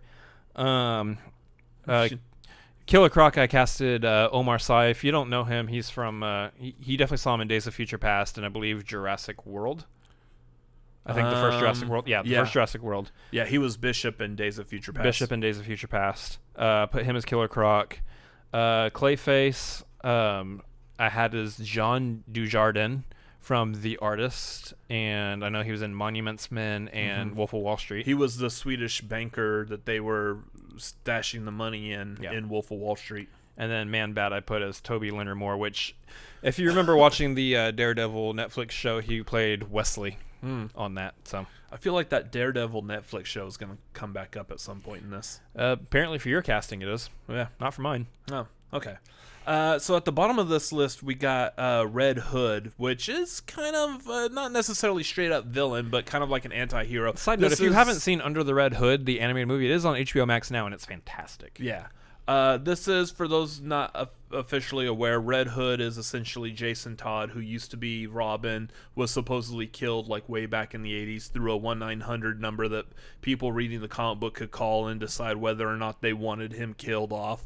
And everyone called in and wanted him killed off because people are sadistic. Nobody liked Jason Todd. So they're doing a movie of this, and it's an interactive movie where they're allowing like the same exact thing again. Where like in the movie you can vote and decide which do you want Jason Todd killed off. And I guess one of the options, if you choose it, it's just going to pop up a thing that says, go watch the Under the Red Hood movie that we released a couple of years ago, and there's your ending. There's your story. I don't know if they're going to do it that way, but... Yeah. Anyways, so for this Red Hood character, we are talking about the Jason Todd version. Garth is talking about the Joker was Red Hood. Yeah, in the Killing Joke, Joker was a version of the Red Hood. in that supposed origin. It's not necessarily his official origin, but anyways. Batman education for those of you who need one. Yeah. Not Garth. So Red Hood, who would you cast as Red Hood? And here's the thing, we don't know like basically each other's cast here. Yeah. Red Hood, so I was looking at personality, I was looking at character, not so much like appearance. So far as the individual who I casted here doesn't necessarily look like Jason Todd as you imagine through comics and cartoons and stuff that Jason Todd looks. Yep. But personality-wise, I casted Dane DeHaan as Jason Todd, as Red Hood in this case, because I believe he's got the right amount of angst for that role, and he's got what I believe would be the right voice coming out from underneath the red hood to come across as a menacing personality that actually is using like logic. Yeah. That's a pretty good one. I actually, so some of these I will say on mine is kind of like a cop out. In that, like, say for example on this one, I actually did cast Jensen Ackles, who did the voice of Red Hood in the Under the Red Hood movie. Bored. The thing is he actually could probably pull off a pretty decent Jason Todd. And a lot of this kind of like how you pick Jason, and I actually should have prefaced this before we started talking about it. We're just casting at some point in time for some of these characters. I know a lot of the Batman movies, the characters and who plays who is based off of at what point we are at in Bruce Wayne or Batman's life, whether it's like a year one story where he's just first starting or he's been Batman for years and we're talking about like the Dark Knight Returns type of Batman. Yeah. I think this is just, at least for my casting, I have picked just at some point in time, this is a person who could play this. Whether it is the older version, they've already been, like, say, the Joker for years, or this is a person who's just now starting out as the Joker. Yeah. It's just at some point in time, this is the actor, I would say, to play this character if that timeline works. So Jensen Ackles is definitely, I would say, on the older side. Yeah. But I still see him working as a Jason Todd Red Hood. I would use this as an opportunity to say, hey, if you in the chat have any ideas as to who you would cast as some of these characters also, drop your ideas in there too, because you might actually pop out with something that neither one of us were thinking, and that would be like, whoa. Yeah. You got a good one there. We like that one. Or also you can vote which one of us you think has a better choice, better pick for the role. Yeah, because that's what the show needs is ego stroking. Me more than you. Yeah. I'm confident in mine. And then also, like, we should probably, for those who may not know, I assume that everybody would know who these people are that we're talking about. But Dane DeHaan came from that movie Chronicle and from Amazing Spider-Man 2. Yeah. And he played Harry Osborn. So yeah. Jensen Ackles was from Smallville and I love that you said Smallville first. Supernatural. Well, I didn't watch Supernatural. I watched Smallville. Yeah, same. Anyways. So that's our picks for Red Hood. The next one up on this is the Ventriloquist. Arnold Lesker or something like that. And Scarface, which Scarface was his ventriloquist doll. So, I mean, that one, like, we don't need to cast the doll, but no. Who would you have as ventriloquist? So this is an interesting one, too. Do you want to do back and forth where, like, you revealed yours first? Yeah. You want me to do mine first? Yeah, we can do it. Okay, so I went with a lot of my picks, I would say, come from, like, the 90s animated show because pretty much almost everyone in this list was on there, with the exception of 2. Yeah. I know of 2 right off the bat. Yeah, 2 of these characters were not on the animated one. Gar says Jeff Dunham is the ventriloquist. I did not even think of that, and that would have been good. I don't know what Jeff Dunham's like actual acting ability Jeff is. Dunham or Terry Fader? No, not Terry Fader. Jeff Dunham was in Dinner for Schmucks with the puppet. Yeah, but he was basically playing himself. Kind of, just a weirder version of himself. But Which, again, that actually is not. That's not bad. To be fair, the ventriloquist would probably be playing himself too. Yeah. So for my pick on ventriloquist, I went with Toby Jones, who was Arnim Zola in the Captain America movies. If you compare it to like the 90s cartoon of ventriloquist, I think there's a lot of similarities and a lot of like the personality wise, I think kind of fits as well. Yeah. So I think that would be a really good pick. I like that. I think definitely there's a lot of room for Toby Jones to have some fun with that role too. My pick for him was Bob Balaban, another Monuments Men pick. All of us. Every Batman villain is from Monuments Men. At what point are you casting George Clooney for someone other than Batman? Yeah. Well, funny you should say that. I got Bill Murray as playing Batman. Oh, I'm just kidding. We didn't cast Batman or Robin. Or this is just straight villains. This is just with Red Hood as an anti-villain. Yeah, that's roughly about it. I guess technically Catwoman's an anti-villain too. Yeah, whatever. Anyway, I picked Bob Balaban. Now, technically speaking, I look at this pick. I go strictly based off of looks. I have no clue whether or not Bob Balaban can do Scarface's voice too. Yeah. And he's like also in his 70s, so he is getting kind of up there in age. But like if we're going based on looks wise, that he definitely strikes me as the right appearance and for the ventriloquist. So Bob Balaban's not like a major name. What else was he in? Would you say famously in? I know he was in like a lot of like dramas and stuff. That's the main one I remember. I can stand and recall right now is Monuments Men. I would have to bring up his IMDb to try to remember some of these other ones. Yeah, I know I've seen him in a couple of things. I can't remember off the top of my head. I want to say he was like in The Negotiator and Boiler Room.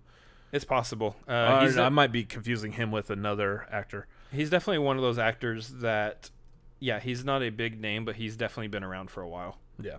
Gosford Park. Okay. So next one is Hugo Strange, psychologist who, in the cartoon, he discovers who Batman truly is, and then he tries to auction off Batman's identity. Here's the fun one, because there's a few of these where I feel like there's a higher possibility that we might have picked the same person, and I'm really curious to see if that ends up happening or not. This is one of those where I feel like it almost makes sense that we would almost pick the same person on this one. I feel like mine's out of left field. Then we definitely have not picked the same person on this one. I actually picked two. The first one that I started with, real quick before we move there, Garth said he would cast Ben Whishaw as the ventriloquist. Q and New Bond, voice of Paddington. He was also in Mary Poppins Returns. Yeah, as Michael Banks. Yeah, I actually kind of like that. That's not bad either. Going with a younger cast, I think that's actually not a bad choice for the ventriloquist.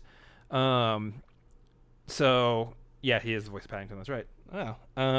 For Hugo Strange, my initial pick, someone that I would like, already going to be in the upcoming Batman movie. My initial pick was Andy Serkis for the role of Hugo Strange. I thought, man, I could just picture that. He's got the beard.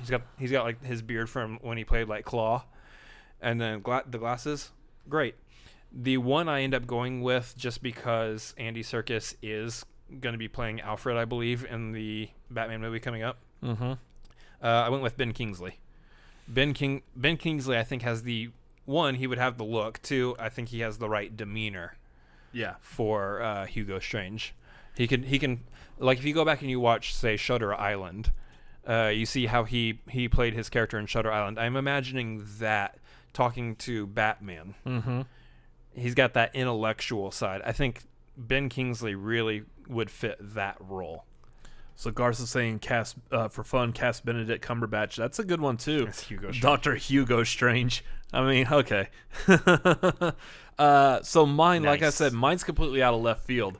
And mine's one of those like, okay, did you just pick that just so you could say that actor in this? But if you think about it, especially if any of y'all know the character of Hugo Strange from the comics, I think it might actually kind of fit in a weird way. I went with Nicolas Cage. Just to see him start off, like, imagine that when you first meet him, you're meeting him as like that solid professor, doctor, like you get him like totally straight. But then as the movie progresses and things start to go like south, and he just starts to slightly unhinge a little, now you're straight into Nicolas Cage territory by the end of that movie. I think that would be fantastic. But the thing with that is, to do the Batman, not the Batman. to do Hugo Strange, especially in that kind of movie, it definitely requires the support of other villains being in the movie. Yeah. That you need. That's one I would picture Hugo Strange just pulling the strings like with other villains, and that something just goes completely bad, and now he's just losing his I don't mind. know if I could see Nicolas Cage pulling the strings of other villains. That's why I think it would be really good. I can definitely see Ben Kingsley doing that. Yeah.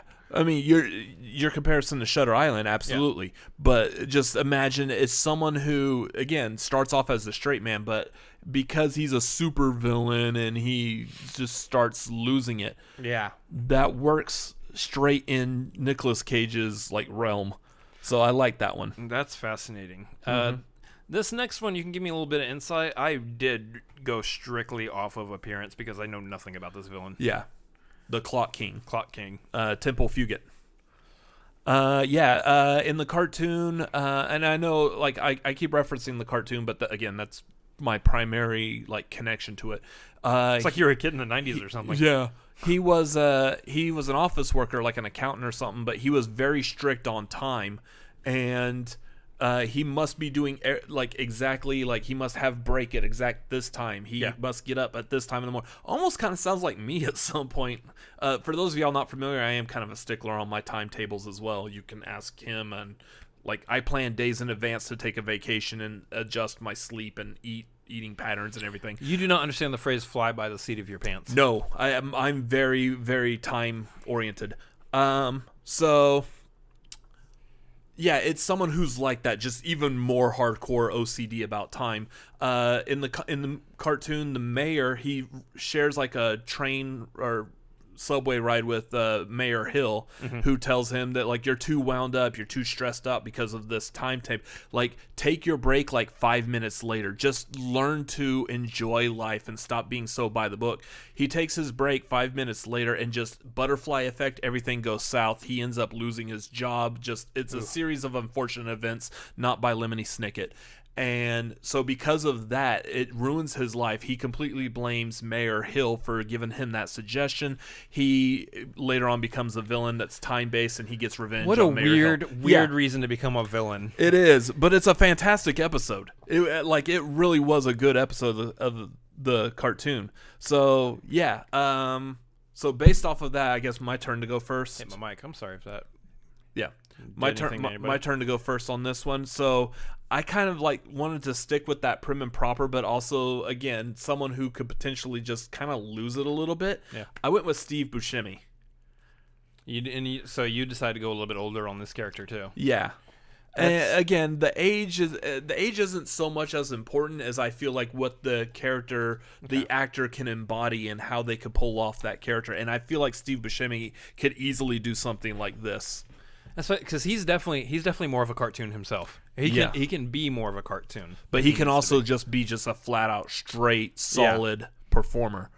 Well, here's the thing with your casting. I think you're out of your element, Donnie. And I just want to say that, like your opinion, man. Bingo. I really just want to say that. So for Clock King, I casted Domhnall Gleeson. I went younger. I have a feeling this name will pop up later too. Yeah, and based off of the select few character appearances, like a Google image search, and from how you describe Keep the talking. character, I'm gonna go check the AC. It's hot. Yeah. So from how you described the character, yes, you sitting right there, how you described the character, absolutely. Definitely, I feel like. Domhnall Gleeson. Oh, there you are. Okay. I feel like Domhnall Gleeson can do that. He can. I mean, you've seen with like General Hux, to the degree that he has already played villains. I don't know if you can use Peter Rabbit as an example for that. I didn't see that movie, but I've seen like trailers and stuff. He does have the ability to unhinge and go a little bit insane. But at the same time, prim and proper. He definitely strikes me as the type of person that can be that, by the book, we got to do things this way. Yeah. And we're only doing them this way, and then just lose it. Mm-hmm.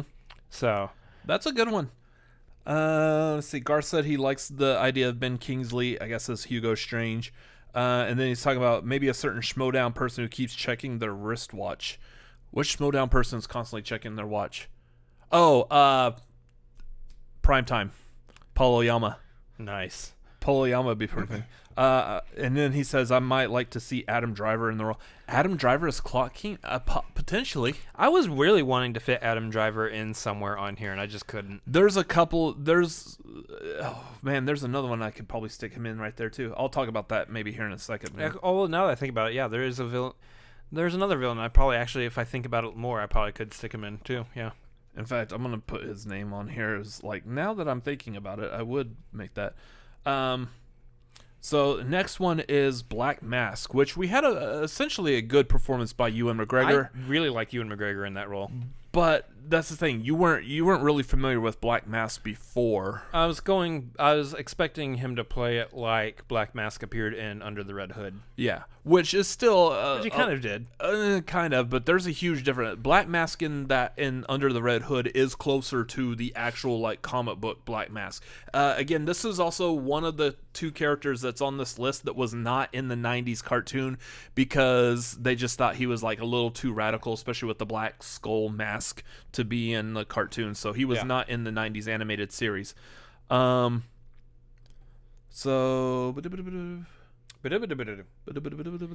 this one is this one you first or me first? So you first. Who talks first? You Who first? talks first? Yeah. I'll actually go. This is I you go first. because Yeah. you did clocking. So for Black Mask, I'm trying to think of somebody who. So if you look at the character of Black Mask, he, like a lot of these villains, I'm noticing a pattern now. He can be reserved, and let's handle business, let's get it done. But then he does get unhinged. He's like the definition of getting unhinged. Yeah. And so I'm looking at an actor who, again, is capable of playing to both sides. Which, again, I thought Ewan McGregor was great. Ewan McGregor could play both sides. Mm-hmm. Maybe he didn't spend enough time in one. Don't know. Yeah. In this role, though, I'm looking at somebody who has had experience playing both I use the word regal. Black Mask isn't regal, but I use someone who can handle business, but also has played a role that is just radical. Mm-hmm. I picked Lee Pace. I picked Lee Pace as Black Mask because I think, one, he looks like Roman Sionis, and two, I think that he's got the chops to play both sides of the coin. So Lee Pace, who was Ronan the Accuser in Guardians of the Galaxy, and then he was what's his face in Thranduil in the Hobbit movies. Yeah, and then he was also the Pie Man Ned in Pushing Daisies, which that show was delightful. Just delightful. Yeah, that's a good one. I can see that. I went with someone who's actually been in a DC movie before, but also kind of the same idea. Could play reserve, but also could fly off the handle. I went with an all-time American treasure, William Fichtner, because he has that ability to be like nice, straight to the point. But then when he loses it, do you know whose money you're taking? Your friends are dead. You and your friends are dead. Yeah. Like he could. I got it. He like take that line and just push it a little bit more into like more of just straight up like furious, like seeing red, Bluto type anger. I see it. Yeah. I see that. One of these other names that I saw when I was doing my studying through and trying to pick out ones, I saw Rufus Sewell, and I was like, I actually can see that too. I think he was it a king? Like he was in A Knight's Tale. He was, I believe, the lord or the king or whatever of the land, what have you. But it's been a while since I've seen that movie. I can see him in that role too. But yeah, no, I like Fichtner. Especially if you like. Also, you go and you watch. Was it Date Night? Oh yeah. And he's just completely. He is actually kind of both in Date Night. He was I guess the DA or the mayor or whatever, and so he was that businessman type. But then by the end of the movie, like, he was kind of insane. Yeah. So the next one on the list is. I wish we like had these like images of like these actors and the characters to pop up. That's one of the things I will be working on in the very near future. That I can just push a button and boom, there it is on the screen for you to see. Yep. So the next one is also a character who is not on the cartoon because, well, he wasn't actually in the comics yet. Oh yeah. So that one is Hush. Thomas What? Elliott. No, I'm wanting to tell you who I'm casting for these roles. Funny. I have to talk to do that. Yeah. So Hush is jokes. Dr. Thomas Elliott. The thing with Hush is he's a very complex character. Yeah. That you really have to earn the right to do Hush. Yeah. Like you need to have a good solid series. Like if they were to have done a fourth Nolan Batman movie, keeping Batman obviously still alive and not him like faking his death or whatever. Mm-hmm. If they were to do a fourth one, he easily had deserved the ability to do Hush. And especially if they could have brought back like a lot of the previous characters. I know like Joker, not really, but Yeah. a lot of the rest of them would have been great and could have made a fantastic movie had they done that. My casting for Hush, I went with David Wenham, who played Faramir in the Lord of the Rings. He looks like he's got that prestige look to him, as if he had grown up with Bruce Wayne. So they both came from like an affluent family. He's got that look that looks like it should be wrapped up in and then put his face in bandages. He should look like a mummy or something. Yeah. No, I think that's definitely a good choice. I went with someone who I initially thought when casting a new Batman, a few years ago, I would have picked as Bruce Wayne and Batman. Mm-hmm. Not now, because I think he's starting to get too old for it. I'm going to dive back into the Hobbit series and go with Richard Armitage. Like we both pulled from Middle Earth on this. Essentially. I'm going to dive into and get Richard Armitage, though, who played Thorn. Mm-hmm. So Hush is another one of those characters I don't know too well. I believe he was a childhood best friend. Yes. Of Bruce Wayne, that yes. might be the spoiler or whatever. I don't know. No, but it's not a spoiler. Anyway, yeah, he's a childhood best friend of Bruce Wayne. So we're talking about somebody who grew up with him. We're talking about someone who would be probably about the age range of a Batman in this series of movies, which, depending on, again, which time frame of Batman's life we're talking about, that Hush could potentially exist along with the age of Batman, of Bruce in the movies. And I think with Richard Armitage, you've got somebody who has just enough star power that they're not necessarily concerned with keeping their face wrapped up the entire time, but they do have enough experience and enough what have you, like they do have that star power to be able to hold the weight of who the Hush character is. Yeah. And I think if you go back and you watch The Hobbit, you go back and you see the character of Thorin, he's definitely a weight of the world on his shoulders type guy. So I can easily see him playing that old best friend of Bruce Wayne, playing that just what happened to you kind of villain. Yeah. Garth is saying that he'd like to see Hugh Laurie as Hush because Hugh Laurie has that experience playing a neurotic doctor. There you go. Hey, Vernon Green's dropping by. How's it going, Vernon?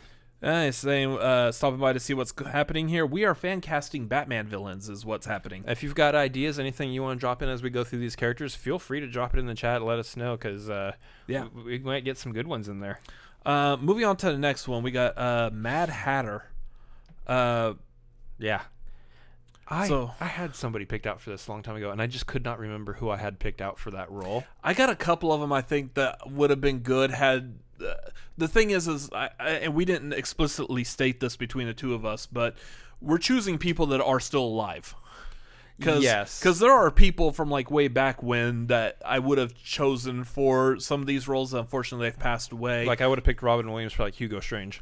Oh, absolutely. That would have been a fantastic casting right there. Yeah. For Mad Hatter, especially going based off of like the animated series, I would have gone with like say making I'm going based completely on his look in the animated series. I would have gone with what's his name?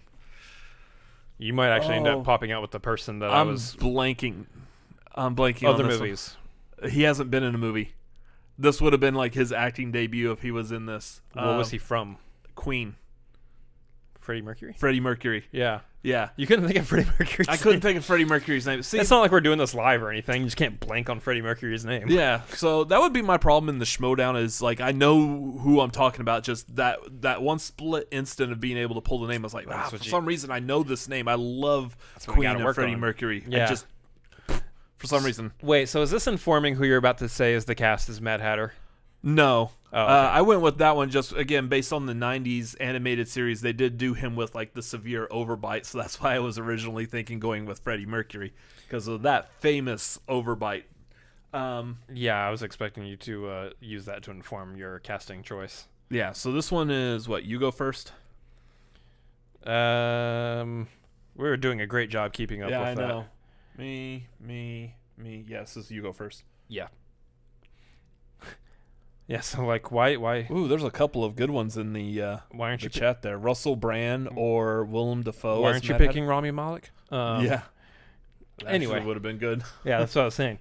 No, I went with, and this is one of the ones, so, like, behind the scenes we were talking about this beforehand. This is one of the ones I was telling you was, I think you don't initially think about, but if you actually do think about it for a minute, you're like, oh, actually, yeah. Sharlto Copley. Oh, yeah, I do like that one. Yeah. Oh, I didn't think of that. That is a good one. He's definitely out of left field, but I think Sharlto Copley from District 9. Pretty District much 9. anything Neil Blomkamp has done. A-Team. Oh, yeah, he was Matt, not Matt, B.A., Mad Murdock. Yeah. In the A-Team A-Team. movie. Yeah. Yeah. That's a good one. I actually like that. I think, I mean, if you know Sharlto Copley, I mean, going based off of what I know of him from the A-Team movie, which is one of those movies that a lot of people don't like, but I actually do enjoy. I don't like it. Yeah, that's fine. He was playing the Dwight Schultz character. Sure. Yeah. For those of y'all familiar with Dwight Schultz. Anyway, going based off his character from that movie, though, there's a reason they called him Mad in that movie, is because he was, again, insane. Yeah. Like pretty much every Batman villain is at this point. Insane. Yeah. But if you go and you look at the character of Mad Hatter, like, again, most of my experience, too, is also going to be from the animated series, not necessarily from the comics. Mm-hmm. And so I am going to go off of the Mad Hatter from the animated series. It's a 1-to-1 for me. That's exactly the type of, like, I can't not see Sharlto Copley playing Mad Hatter like that. Yeah. My pick on this one, I went with Paul Giamatti. Just like, again, like if With a Russian accent. No, not the stupid Rhino character he played. I am the Rhino. That's it, Garth. Garth got it. Crispin Glover as That Mad is the one. That is the one I was trying to think of and couldn't this entire time. I was thinking of like potentially casting Crispin Glover as someone as well, and I couldn't figure out who it would be. Yes, that is the casting choice I was trying to think of, and I could not. My brain did not get to Crispin Glover. That's a good one too. If not Sharlto Copley, I would definitely cast Crispin Glover in that role. So, Crispin Glover is probably one of the ones I would actually probably recommend for the next one.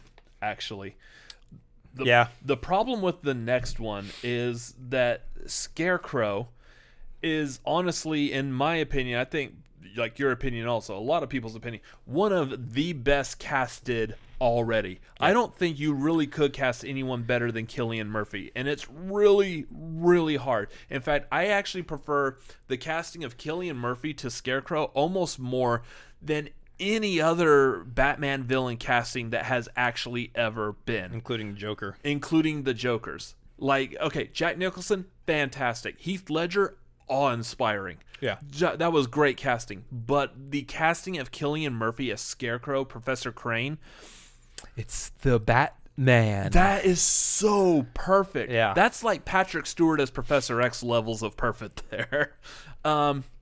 So I find it hard to cast someone else.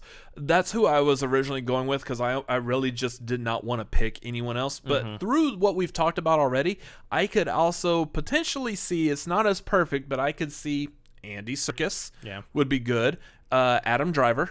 This is the one I was saying, I could see Adam Driver as that person.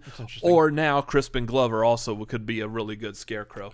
All three of them, I think, would be good, but nowhere near as good as Cillian Murphy was. So you didn't necessarily nail down one specific person for that role. No. So this is the one I was telling you that, Cillian Murphy killed that role, but this person I'm about to tell you, could do this role pretty well too. Uh-oh. James McAvoy. Think about Split. Yeah. Think about Split. Yeah.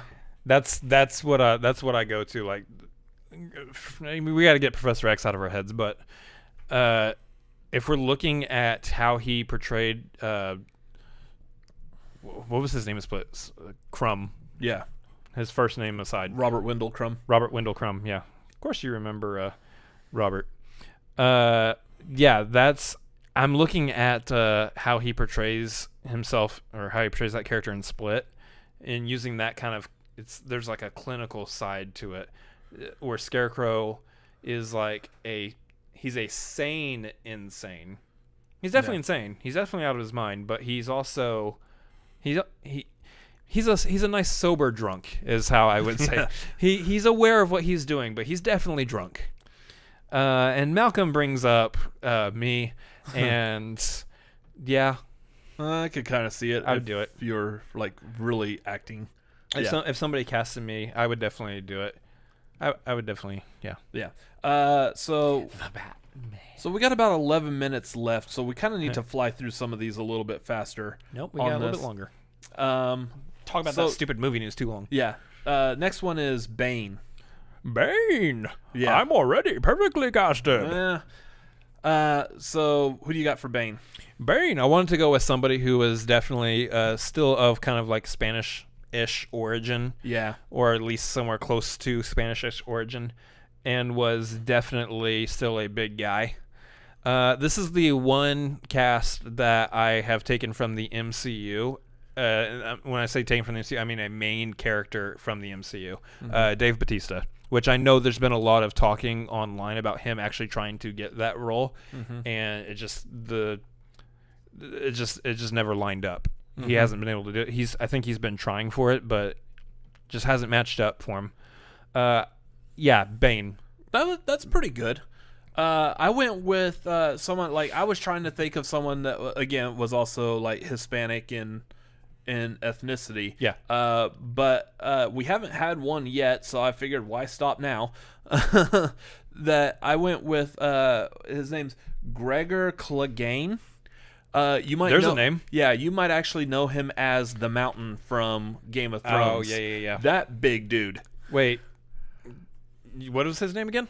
Like Gregor Clegane. I'm probably mispronouncing. Oh, you're that. definitely not pronouncing it right. I'm not pronouncing it, but like I think he's like Norwegian or something. So completely not Hispanic at all whatsoever. But that is a big guy. You would have to definitely has the look of Bane. You're taking Bane and you're definitely making him European at that point.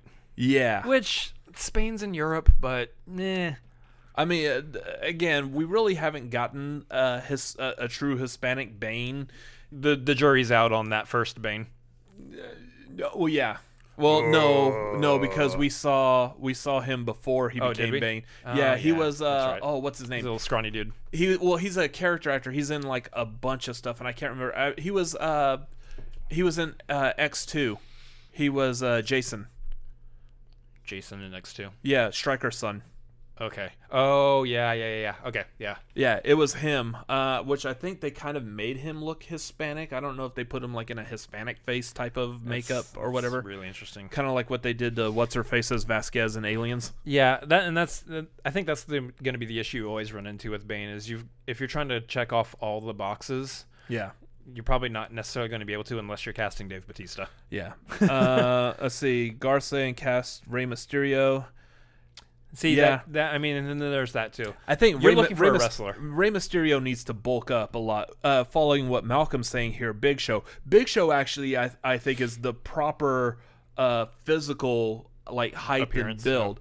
I think like for Big Show, at least when I watched wrestling like way back in the day, I would say he would have been a good Bane, but he probably needs to get cut a little bit more, especially when Bane tone is it like up. Yeah. When Bane's pumping the venom and he's like, and he actually does like bulge like veins and stuff. But so also you want to take into consideration that outside of Tom Hardy, we haven't had a Bane that's had like with the proper acting experience necessary. Because Bane is a very intelligent villain too. He's genius level. Yeah. And I think as far as that goes, Tom Hardy knocked it out of the park. But that also is a very different Bane than the Bane you get in the comics. Yeah.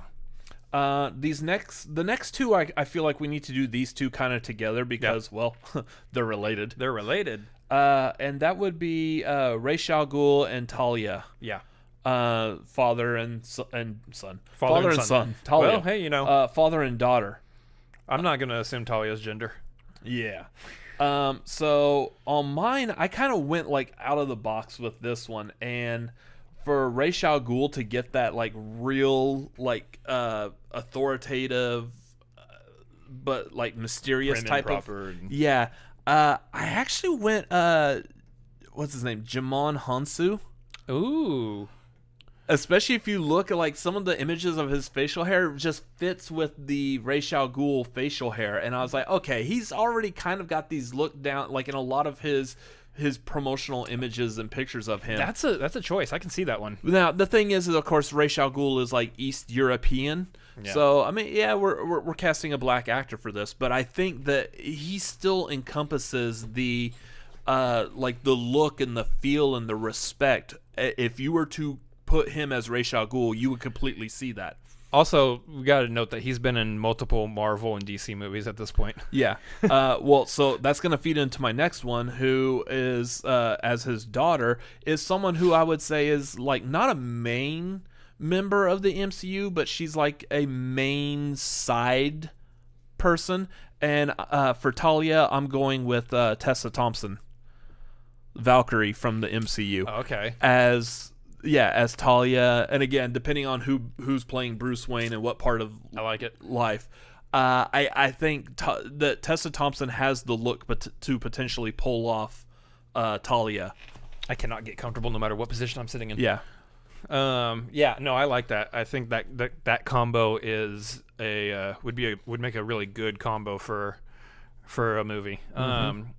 For me, I stuck with kind of the going towards that East European kind of feel, and I went with somebody who would never do this role, but hey, you know, it's a fan cast. They don't have to actually do the role. Viggo Mortensen as, and I think, and let me explain. I believe this one's also, not only would he not do the role, but it is low-hanging fruit too. It's just give him the facial hair, boom, do his hair. It's like the Liam Neeson pick. For me, Liam Neeson wasn't necessarily who I would initially think, but he was perfect. The Liam Neesons. The Liam Neesons. Yeah, I thought Liam Neeson was perfect for the role. And then also I thought Marion Cotillard was perfect for Talia too. Yeah. I took the pause because I was trying to make sure I could try to pronounce her name correctly. Yeah. Anyway, Talia in this case for me, I picked and I was also looking at like proper age range too. I was looking at Natalie Dormer, who is probably Also in the MCU. Also, yeah, probably she's upwards of the upper 30s, which you know, I'm figuring at this time that's about the age range that you'd see Batman. I could see her doing that. Yeah. So we're looking at Viggo Mortensen and Natalie Dormer as my picks for Ra's al Ghul, however you want to pronounce his dang name, and Talia. Yeah. Next one, Catwoman. Oh, Garth said Oscar Isaac and Daniel Radcliffe from Malcolm. Oscar Isaac is somebody that I was trying to figure out where to stick to because I really want to see him. And I was thinking Bane, but man, would he have to bulk up considerably in order to do Bane. Yeah. Next one, Catwoman. And who do you have for Catwoman? Catwoman. So initially I had this person. Halle Berry. Yeah, no. Patience Phillips. I initially had this person picked for Talia, but when I picked Viggo Mortensen, I was like, okay, now let's find a Talia that fits in. I decided to switch this person over to Catwoman. I picked Sofia Boutella.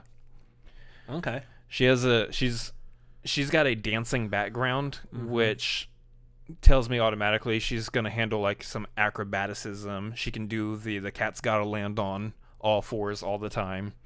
Plus, she's got that sleek, mysterious vibe to her. Almost like a Mummy typo. Yeah. Boo. There was Mummy, Star Trek Beyond, and Kingsman. Yeah.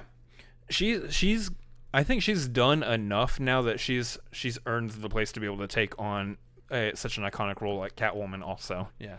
Mine, I went like a little older on it, and I went with Emily Blunt. Just because this is a type of role I think that she technically like should have gotten this kind of role if she had been playing Black Widow originally. Had she been originally cast as Black Widow like she was supposed to have been, but she got hung up filming Gulliver Travels with Jack Black, and so yeah, I know that sucks. And so they casted ScarJo instead. This is the type of role that I think she should have been able to play, and I think she might do very well as Catwoman, kind of in the same vein as Michelle Pfeiffer. Yeah. The next one we got, let's see, was it Thomasin McKenzie as Catwoman? I'm trying to remember. The next one is Poison Ivy. Mine, like I said, this is one of the ones that I say is a cop out because she's the voice of Uma Thurman. She's the voice of Poison Ivy went in the Harley Quinn cartoon. I went with Lake Bell. Yeah. Because Lake Bell, I mean, if you look at Poison Ivy in that cartoon, the Poison Ivy kind of looks like Lake Bell also. A little bit, yeah. I mean, green face, red hair. Yeah. So that I think that would be a really good choice. I was just a fan of her voice at this point. Yeah. I went with someone who's definitely older than Lake Bell, but I wanted, again, I'm casting this around the idea that Bruce Wayne Batman is somewhere in the 35 to 45 range, and so this is kind of the degree of which I'm trying to cast this to. I went with Eva Green. Yeah.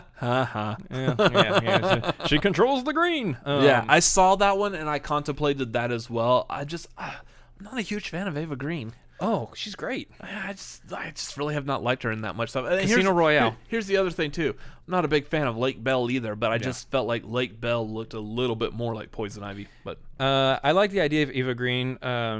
She can definitely do the sultry side of Poison Ivy, but also she can be like a mysterious and intimidating and kind of scary.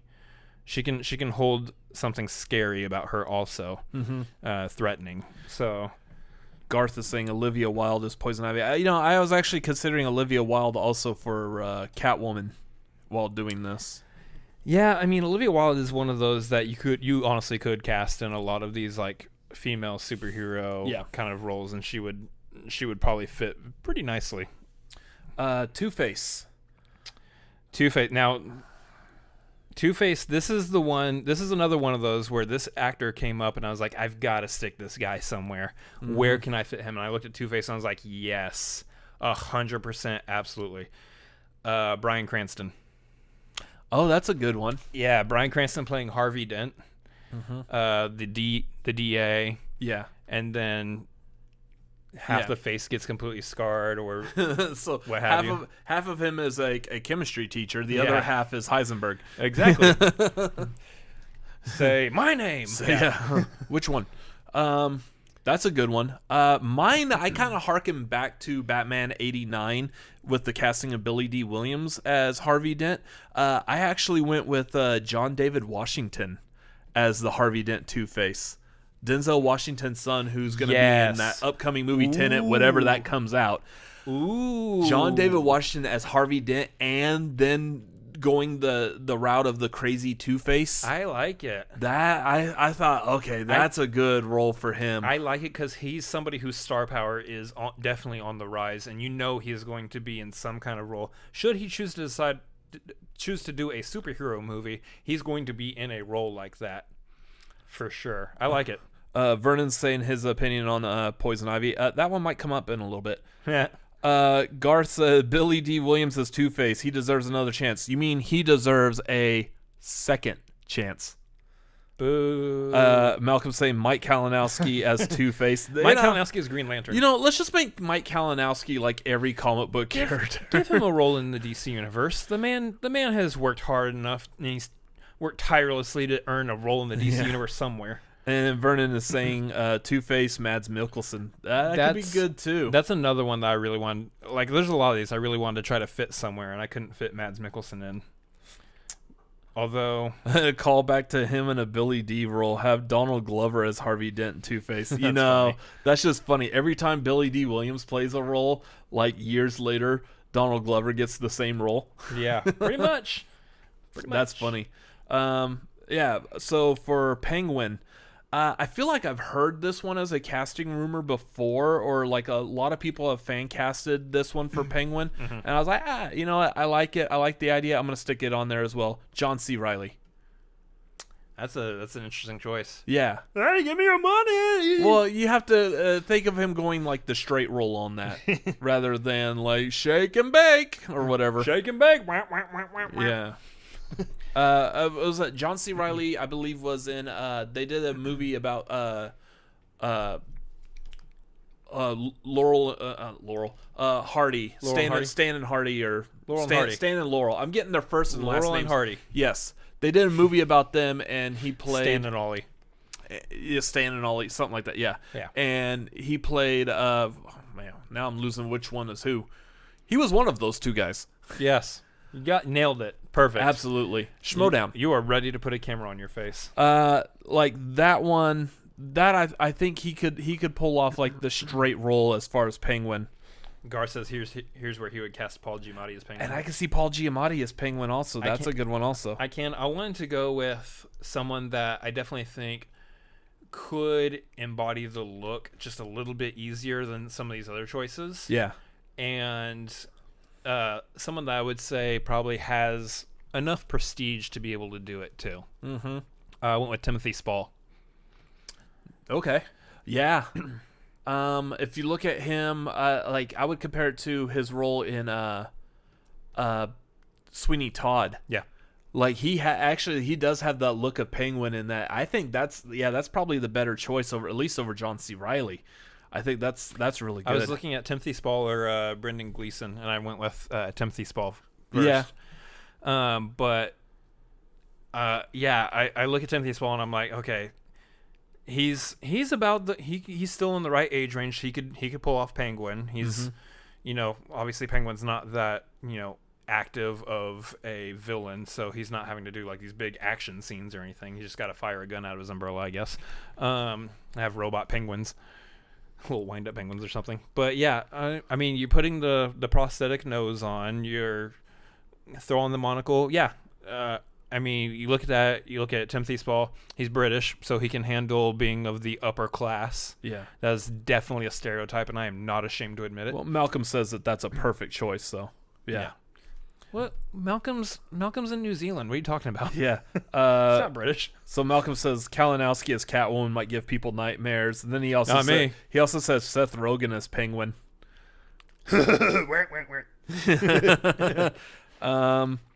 Vernon saying Elijah Wood with some bodysuit, more classy like Burgess Meredith. I could see that. And that might be the role that they're taking Colin Farrell in. Potentially, yeah. Moving up to Riddler. Here's where I feel like I went a little bit more out of the box, so to speak. But also I'm looking at another person whose star power is on the rise, and then I'm thinking, could look very dashing in a nice green suit. But I'm also looking at someone who maybe can embody a little bit more mystery and kind of... Oh my gosh, it's a mystery of who you picked. It's a mystery of who I picked. I went with Lakeith Stanfield. Okay. For this one. I can see that, yeah. And, I really don't have like too much of a base off of that other than... He's a tall, skinny guy. He's a tall, skinny guy, first of all, yeah. Physically, I could see him embody the role of Riddler very well. I like Malcolm said Neil Patrick Harris. And that's true. For me, Neil Patrick Harris definitely is more of a cartoon. Yeah. Outside of like maybe Doogie Howser, I haven't really seen him like play anything serious. Yeah. Not much. I mean, I know he does a lot of voices, and he's got that Lemony Snicket. He was kind of serious in Starship Troopers. Okay. Cool. Ish. Yeah. Ish. Riddler, I will... Riddler, give me a riddle that I can't solve. Challenge accepted. Yeah. But, yeah, no, I think that would be a good... Give Lakeith Stanfield a nice a nice villain to sink his teeth into, and I think we could see some really cool stuff out of him. So this is where I put in Domhnall Gleeson. Oh, yeah. Because I went the Domhnall Gleeson. And then by saying this, I'm also like thinking back to what we were saying earlier. This might also, or maybe not now, but maybe might have been a good role for Crispin Glover at some point too. Yeah, Crispin Glover. I could see Adam Driver doing this. There was someone else I was thinking too. I can't remember, but Garth is saying Sebastian Maniscalco. Yeah, or however you say that. What are you doing? Riddle me this. Yeah. Verna says, I think Jim Carrey would be an excellent replay as Dark Riddler. However, DiCaprio would be interesting to see. Yeah. DiCaprio is one of those, like, if it was a Nolan Riddler, absolutely give me DiCaprio in the Nolan version of the Riddler. Yeah. I know a lot of people have also said David Tennant as Riddler. That's a good one. Yeah. And I think that would almost probably be my number one pick. Mm-hmm. I did want to go a little bit more left field than some people might have been thinking with the Lakeith Stanfield, because I think he's definitely someone that has that star power and could use probably a good villain role. Yeah. So next one, Mr. Freeze. Here's where I'm coming back to the Netflix Daredevil show. I casted Charlie Cox As Mr. Freeze? as Mr. Freeze, as Victor Freeze. I'm definitely picturing someone who's a little bit older, but I definitely can see him also like being more reserved. Mm-hmm. Not that Daredevil wasn't a reserved character, but don't look at him as like necessarily as Daredevil, but more of the Matt Murdock side, especially with wearing like the glasses. You can kind of picture like the Mr. Freeze goggles, paint him blue, shave his head, put him in like a weird funky bodysuit that's hopefully not run off of diamonds or cold puns. Otherwise, I'd kick your ice. Kick your ice. Yeah, no, I can see it. I can see that one, actually. Yeah. I went with Jason Isaacs, which he's somebody that I want to cast in like everything because I think he needs to be in a lot of stuff. He could be pretty good on that. Yeah. I think honestly, like for Freeze, like I'm the same. I don't know if he's gonna shave his head, but maybe at least put him in a ball cap and put him in the same position because Freeze is somebody that I believe has again, the word regal pops in my head, but has a presence to him that Jason Isaacs could embody, because Jason Isaacs is somebody that has a presence to him. And he's somebody that I could put into a lot of these kind of like villain roles that have presence to them. So Malcolm is saying Sylvester Stallone's Mr. Freeze, and this just gave me an idea. What we actually need to do with some of these fan castings is, as we do more and more of these videos, and hopefully people start to learn and understand like what like actor voices we can kind of like do an impression of, that what we do is like, hey, I want to hear Roberts doing Sylvester Stallone as Mr. Freeze. How would that sound? And then I guess it's kind of like what they do on SCM when they're like, hey, do that voice as that character. Like, what would you do? Like, hey, why don't you just chill for a minute, eh? What do you say? You just chill for a minute, just wait over there. I'm gonna go steal some stuff over here. Go help my wife out. You know, she's really cold and she's frozen. She's frozen right now. You're losing it. Yeah, I know. The more you keep going, you're losing it. But something like she's that. really cold and frozen right now. Yo, you know. Adrian. Yeah, I'm not doing Sylvester Stallone either. So Malcolm says Jason Isaacs is always great. Stellan Skarsgård is Mr. Freeze. I kind of like that too. That could be pretty good. He's really good at playing the scientific type, whether it's in Thor or Good Will Hunting. Yeah. So Malcolm says that was really good. Stop petting his ego. Thanks, Malcolm. I've already told you how much I love New Zealand. Or going younger than Alexander Skarsgård. Yeah, that's true too. Yeah. One Skarsgård or another. Yeah. Just get the other one. The what? Is it Billy?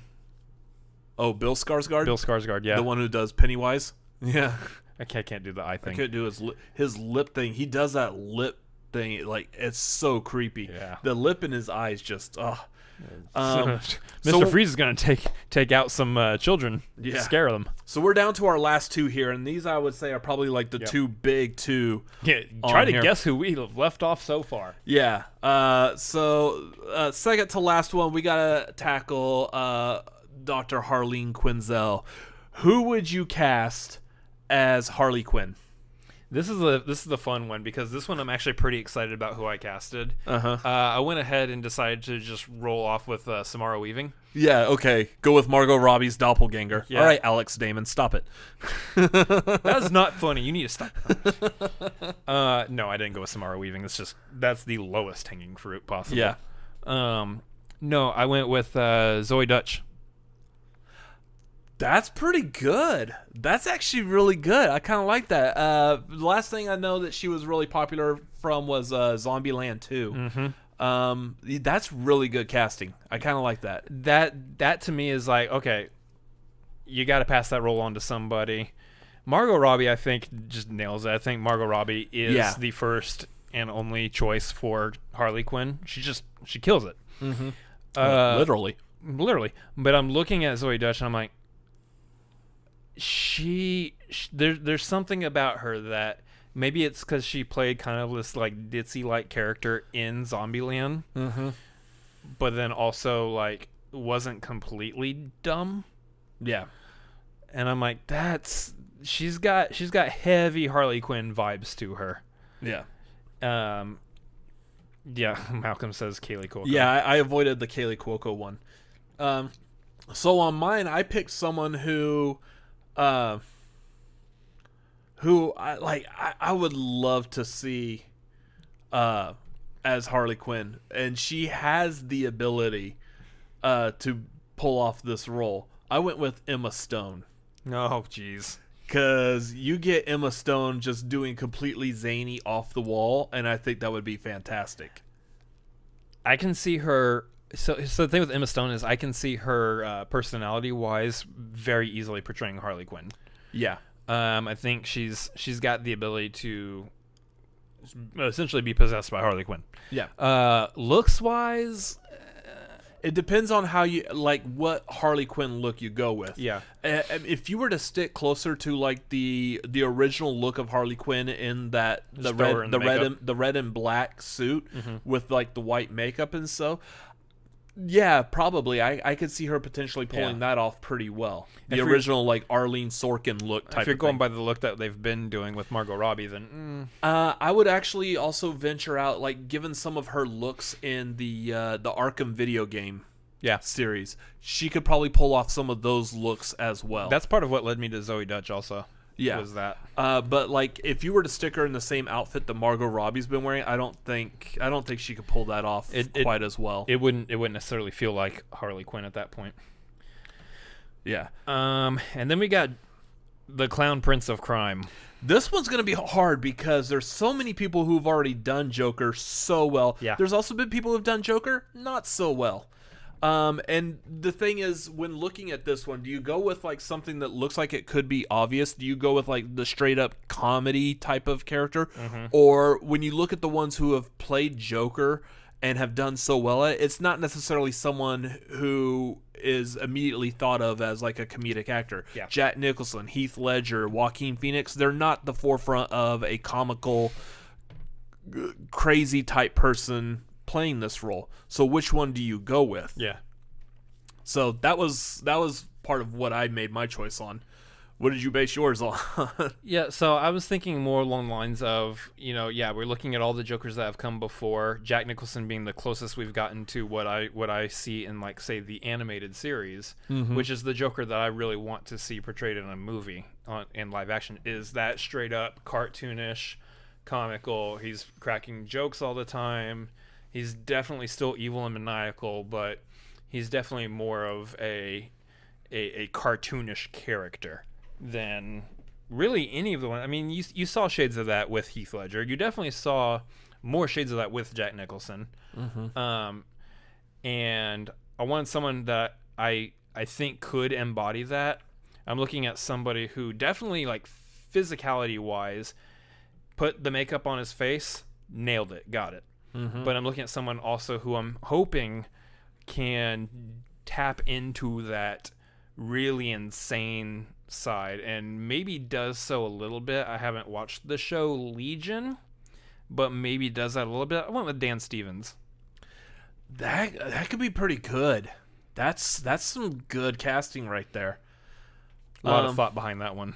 Yeah. And I know someone mentioned Legion a little while ago. Aubrey Plaza as Harley Quinn in the same mode she did in Legion. Yeah, possibly. That's really good. I would be interested to see, because that would be closer to just like a straight, solid Joker, but then give him the ability to just fly off the handle type of thing.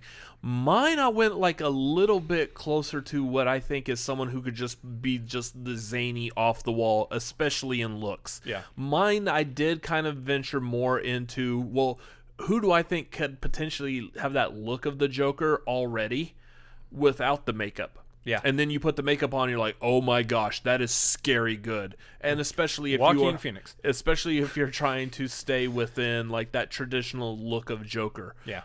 Mine, I went with Will Poulter. Because he has that potential. He could get that grin, that look on his face. I'm picturing him, but I definitely want to see this. He was from We're the Millers. He was in Detroit. Yeah, I know the who he is. Maze Runner movies. So I'm thinking him with makeup on his face. I think he could be a pretty creepy level Joker. And you are going younger with him too there. A little bit younger, yeah. Because he's about 26, 27. Yeah. So that's an interesting choice. Yeah, I'm definitely seeing. Yeah, you put makeup on his face. Mm-hmm. That's almost in the same vein. He was in Midsummer, wasn't he? Yeah. That's almost in the same vein as I forgot his name. The guy that they got to play the Joker in the Gotham series, or he played the twin brothers Jerome and Jeremiah. Kind of the same thing because he has that look to him as well. I think it was Cameron Monaghan, I believe is his name. That he could also have that, just you put the makeup on him and boom, there's Joker. And I think that's why he got the role in Gotham. Sure. Same kind of idea as to why I'm wanting to cast Will Poulter. Yeah, and then Garth says this is where you bring Bill Skarsgård in. Yeah. He's going to get typecast as a killer clown. That might be a little too on the nose. Yeah. Long, pointy, white nose, a little too much on it. Clown nose. Yeah. Malcolm said Jim Parsons. Mm-hmm. I can see Jim Parsons as well, but I think we need to see more of Jim Parsons doing like a good like dramatic role first. The only other than Big Bang Theory, the only other thing I really remember him being in was Garden State. Yeah, and I can't get Big Bang Theory out of my head on him. So yeah, he will always be, unfortunately. What's his name? Vernon said Sheldon. Tom Cruise as Joker. I mean, jumping up and down on Oprah's couch, that would be funny. That would be a very interesting take on the Joker for sure. Yeah. Would not be my first, second, third. It wouldn't be any of my choices really. Yeah. But it would definitely be an interesting take on the Joker for sure. He definitely has the ability to pull off like the zany, crazy. Yeah. I wonder. Well, I was gonna say I wonder if Tom Cruise can really just fly off the handle completely. But I go to Tropic Thunder. Tropic Thunder. Then when he's yelling into the phone, and none of the stuff that he's yelling into the phone can I repeat on this show, but no, we're a little bit more family just friendly. Take a step backwards. I love that. Here's the thing: the only real reason I really like going back to watching Tropic Thunder is him and Robert Downey Jr.'s character. Yeah. Because once you got past the original controversy of that, it's a fantastic, well fleshed out idea. I say original controversy, but that thing popped back up for some reason this year. It's because a bunch of college kids who had never watched the movie saw a picture of it and they're like, "Oh my gosh!" and they started judging it without watching the movie. Yeah. It's amazing how wrong and bad you could be when you just look at something, you judge it without actually getting to know it. Oh, that's interesting. So, yeah. I think these would make for some very interesting Batman movies. I like how we did all of the villains, but we did not cast Batman, Robin. Not. We will save that for another time. In fact, that would probably be something where I go into a list of the actual main DC heroes. We could tackle Batman and Robin. Recast Justice League. Recast Justice League. Recast Justice League around the time the Snyder Cut comes out. Possibly. That might be something that we can do. So what did y'all think of this? I know this took a while, but I mean, this was a lot of fun to sit here and just think about and discuss. I absolutely love the interaction with the chat on this one, just hearing other people's, because y'all had some really good ones in there too. So I would like to do this again. Whenever we come across like a week where it might be like slow news. I don't know if we're going to be able to do this for like the next month and a half, because again, going back to what we were saying at the top of this show, we're going to, on Tuesdays, we're going to be doing, tagline's going to be at 9 p.m. Central Time. So I'm running for only an hour. So 30 minutes early, it's only going to be an hour long. So we're really going to have to jump in and just start flying through some movie news and talk about that a little bit, because we will be doing Schmoedown reactions 4 days a week starting next week with the singles tournament. As long as they're doing 4 episodes a week, we are going to be live streaming reactions 4 days a week. And for those who don't know, let me go ahead and pull this pop up. This is actually going to be a new show on this channel. It is the Schmoedown Replay. So those of y'all who've been watching the live stream so far, you kind of get the format of what we're doing. We're wanting to bring someone on. We're wanting to be able to watch it, play along, react to it, but also give the freedom to pause the Schmoedown and do like maybe a small deep dive, do all the analytical part of it, the analysis of it, right then and there while we're watching it. As we get people who have a little bit of insight into maybe that match or the players in that match, how they operate, how they think, their knowledge base, their strategies, just kind of be able to take a pause while we're watching the match and kind of dive into that stuff. Really, the finer details as to what really makes the Schmoedown that show that we all love to watch. I'm really excited about doing this because that means we get a chance to to go over a lot of these matches with other competitors, individuals, personalities from the Schmoedown, personalities, individuals from the fan community, all sorts. We get insight and thoughts and those deep dives from all different angles. We've had Nerd Chronic on our first one, talking about like some of the editing and some of the stuff behind the scenes. We got fellow reactor Jake Berlin from a certain point of view to also give his reactor cred to this.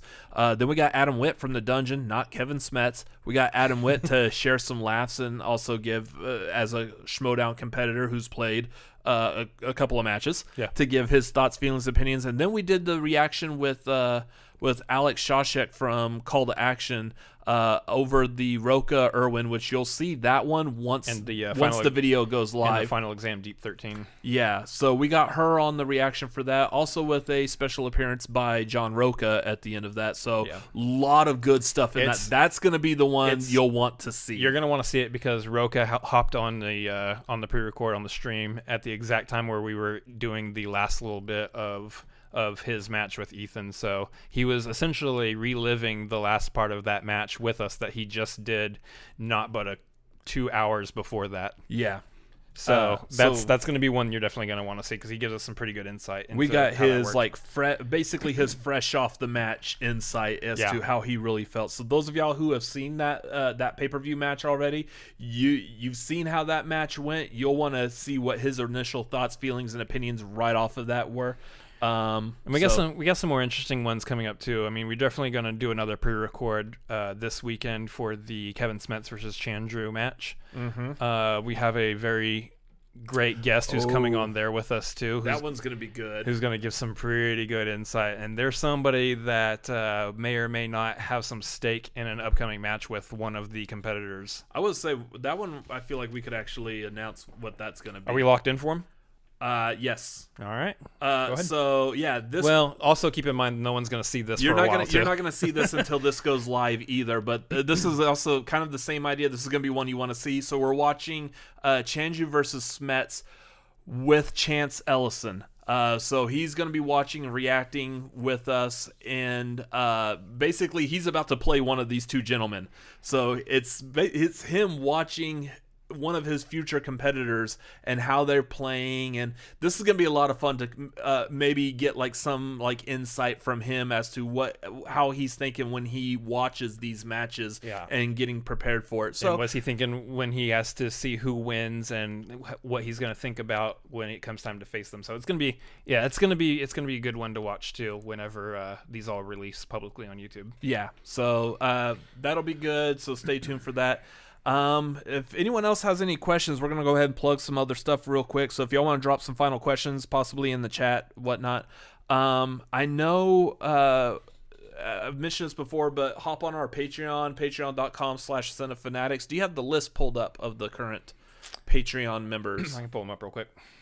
So one of the things we're wanting to do is at the $5 tier on up on our Patreon. This is our flagship show. At the end of the show, we want to be able to give y'all a special shout out by mentioning y'all live on the show. So that's one of the things that we're wanting to do at that tier, especially because what we originally wanted to do at that tier, we can't do. Yep, our current $5 and up patrons right now. I say users. Use us. Use us. Use us for your entertainment. Current $5 and up. We got AJ Lancaster, we've got Tyler Schwent, we've got your Jake Iacovetta, your Joe Elliott, and your Errol Owl or Rachel. Mm-hmm. All these guys, all of y'all are big helps to us. Your hard-earned dollar is very appreciated. We know you could be dropping that on anybody's Patreon, but you decided to do it on ours. So we are very grateful for all these individuals, and honestly, everybody on the Patreon. Yeah. If all you could do is $1, cool, do $1. That's great. Yeah. That's awesome. But yeah, hop on that Patreon. It's only going to grow. Tonight's been a fantastic night. We've had a good amount of viewers. We've had great fan interaction in the chat. I've absolutely loved this episode, so it's going to be a lot of fun in the future. Yeah, especially as we get more patrons, we will be able to do more and more things. As I know, like with my job, I'm very flexible with my schedule. The more patrons we get, the more income we're making from Patreon and, like Streamlabs and the like, the more I can be flexible away from that job and preparing more greater stuff for the Cinefanatics channel also. Mm-hmm. Being a little bit more of a support to you, maybe on the editing side if need be, and we can be able to pump out more content, new series ideas that we have in our heads that we're just not yet able to do because we don't have the time freedom to be able to do it quite yet. So there's the dollars that are coming in through Patreon are definitely going towards being able to pump out and produce more content, greater ideas that we have, stuff that we've got coming up that we want to be able to do. We just don't have the freedom to be able to do so right now. So that's just so you know, that's if you're given the dollar, that dollar is being put to use. Yeah. Going back in here, we had Vernon when he first popped in here on tonight. He said, hey, happy to be here. Fan of Robert's makeup game, LOL. See, this is what I was talking about at the top of the show. There's been some craziness that's been happening in regards to apparently something involving, I've heard makeup mentioned a couple of times, but specifically this all seems to be centered around this past Sunday on Video Drew's YouTube channel, so that weird. Live in the Dark. I don't know why. People were saying that I was on there. I guess makeup was involved in some form or fashion. I don't remember this. I was passed out asleep. You said that you were actually in the chat during that. You saw like some craziness happening and everyone was saying it was me, but you saw, like, you were able to, by the way, those of y'all don't know we live together, you were able to come over to my room and you saw that my giant butt was like just passed out asleep in bed under the covers, just snoring like a baby. So I don't know what this is, but apparently this is a part of it. I don't know either. It's very freaky. By the way, you got a little like black stuff right here. I don't know what that is. Still? Yeah, I don't dude, know it took like 2 hours to get that off. Anyway, yeah, that's freaky. You were passed out. I have no idea who that was. But yeah, Malcolm asked a question in the chat. What is your favorite Netflix original? Are we talking about TV show or movie? Because I have yet to find a Netflix movie that I really enjoy. I'm trying to think of like what Netflix original movies I've seen. Here's the thing, like I've been burned by Bird Box. Let's be honest. Yeah, if I've watched any of the Netflix original movies, I don't think any of them were that memorable. Was Roma a Netflix original? Yeah, that was technically sort of. Yeah. Okay. Netflix was the U.S. way of watching. Yeah, I think it was the U.S. distributor, yeah. So if that's an answer, I will go with that one because Roma was fantastic. I really liked Roma. I don't think I actually finished Roma. I definitely need to. especially after I've seen like Parasite, and if you're talking about like the subtitles and everything, Parasite was fantastic. There's no reason why you can't watch Roma also. But as far as movies go, there really hasn't been like a movie that I have seen on Netflix that was a Netflix original that really stood out. I guess that movie War Machine was just okay with Brad Pitt. Yeah. It was all right. I will also go back. I do remember Gerald's Game. Gerald's Game I thought was pretty good. Okay. And as far as TV shows go, I am all about the Stranger Things all day. You still haven't finished. I think I just started. Like, I've only gotten in so far as like maybe 1 or 2 episodes into season 2, and I just haven't. That's me with like TV shows. But I don't know. Wait, who did? Who did Orange Is the New Black? That was Netflix, wasn't it? Netflix, yeah. I was watching that one pretty religiously for a while, and I just stopped on that as well. I never got into House of Cards. Probably not going to at this point. Yeah, especially because no one else. Like, I've heard that's a fantastic show, but given what happened like towards the end, I just can't foresee really being into certain characters and then they disappear. There's the ability to separate the art from the artist, and that's a topic in and of itself. But being able to work with the story once the story has to change direction is kind of a almost jarring. It's jarring, and it's almost a no-go. I mean, on the same thing, like, here's the thing, like, I grew up watching, say, The Cosby Show. I loved The Cosby Show. Can't watch it now. It is hard to, like, I watched a clip from it the other day, and I was like, that man was such a treasure.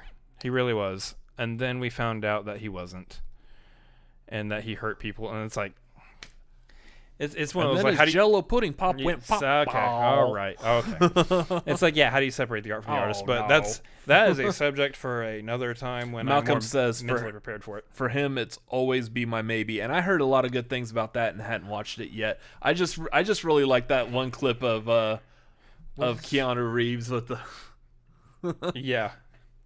I always like that one. There is one movie I'm remembering now. Real quick, let me see if I can bring it up real quick, because if that was a Netflix original, if that was a Netflix original, then that's been my favorite so far. I want to remember the specific name of it. While he's looking that up real quick, I also got an idea. How does everyone feel with us, like, potentially at some point working on or doing a live stream hangout where we're just sitting there hanging out and everyone's just hanging out? Coming soon to Twitch. No, I'm just kidding. Yeah, I don't think I'm ready to make this Twitch jump yet. It'll but probably still be YouTube.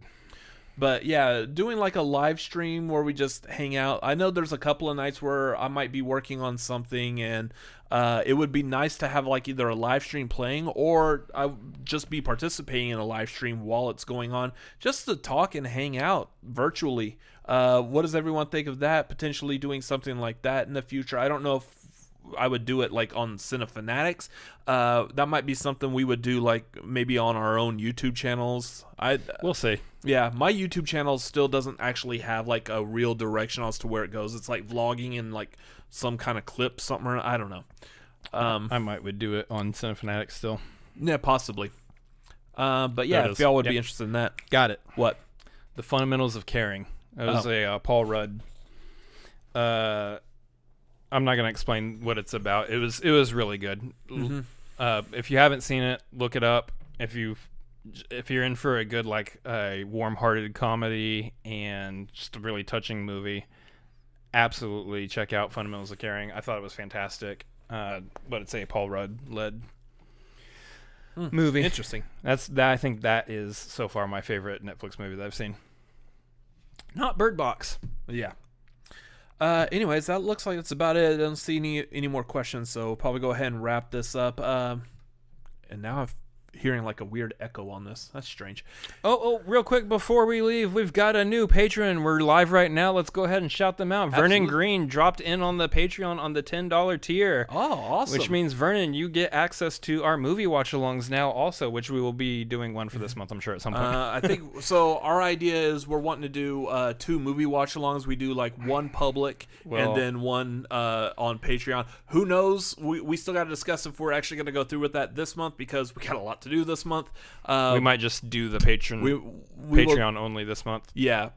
So that's definitely going to be coming down the line as well. So we will continue to make more announcements of that, especially if it's Patreon related. It'll be on our Patreon. And there's a couple of good choices coming up. It could be like a Bill and Ted, or I think we at want this to point probably maybe hit up Mulan. Bill and Ted or Mulan. Okay, that might be interesting So as well. any of these could be possible. We'll see. But anyways, thanks Vernon. Thanks for jumping on. Yes, thank you, sir. Make sure you follow us on Twitter and Instagram. We are at Cinefanatics MLP. You'll see what we do when we update content. More information in regards to like Schmoedown replay is going to be coming up there very soon. Yeah. Again, make sure you stay tuned for those live reactions starting next week with the singles tournament of the Schmoedown. It's going to be a blast. We're going to have a lot of fun with that show. Yep. So great things happening there.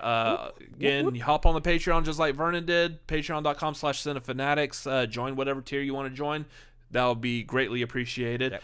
And I can't think of anything else. Let's wrap it up. I'm starving. I haven't eaten anything. Yeah. This is a common theme. We're usually doing this at night, and then it's time for food. We're always hungry. So I'm going to go ahead and wrap this up, and there you go. Y'all have a great evening. Thank you for joining us tonight. It's been a blast. Y'all have an amazing night. We will see y'all next week. Good night, everyone.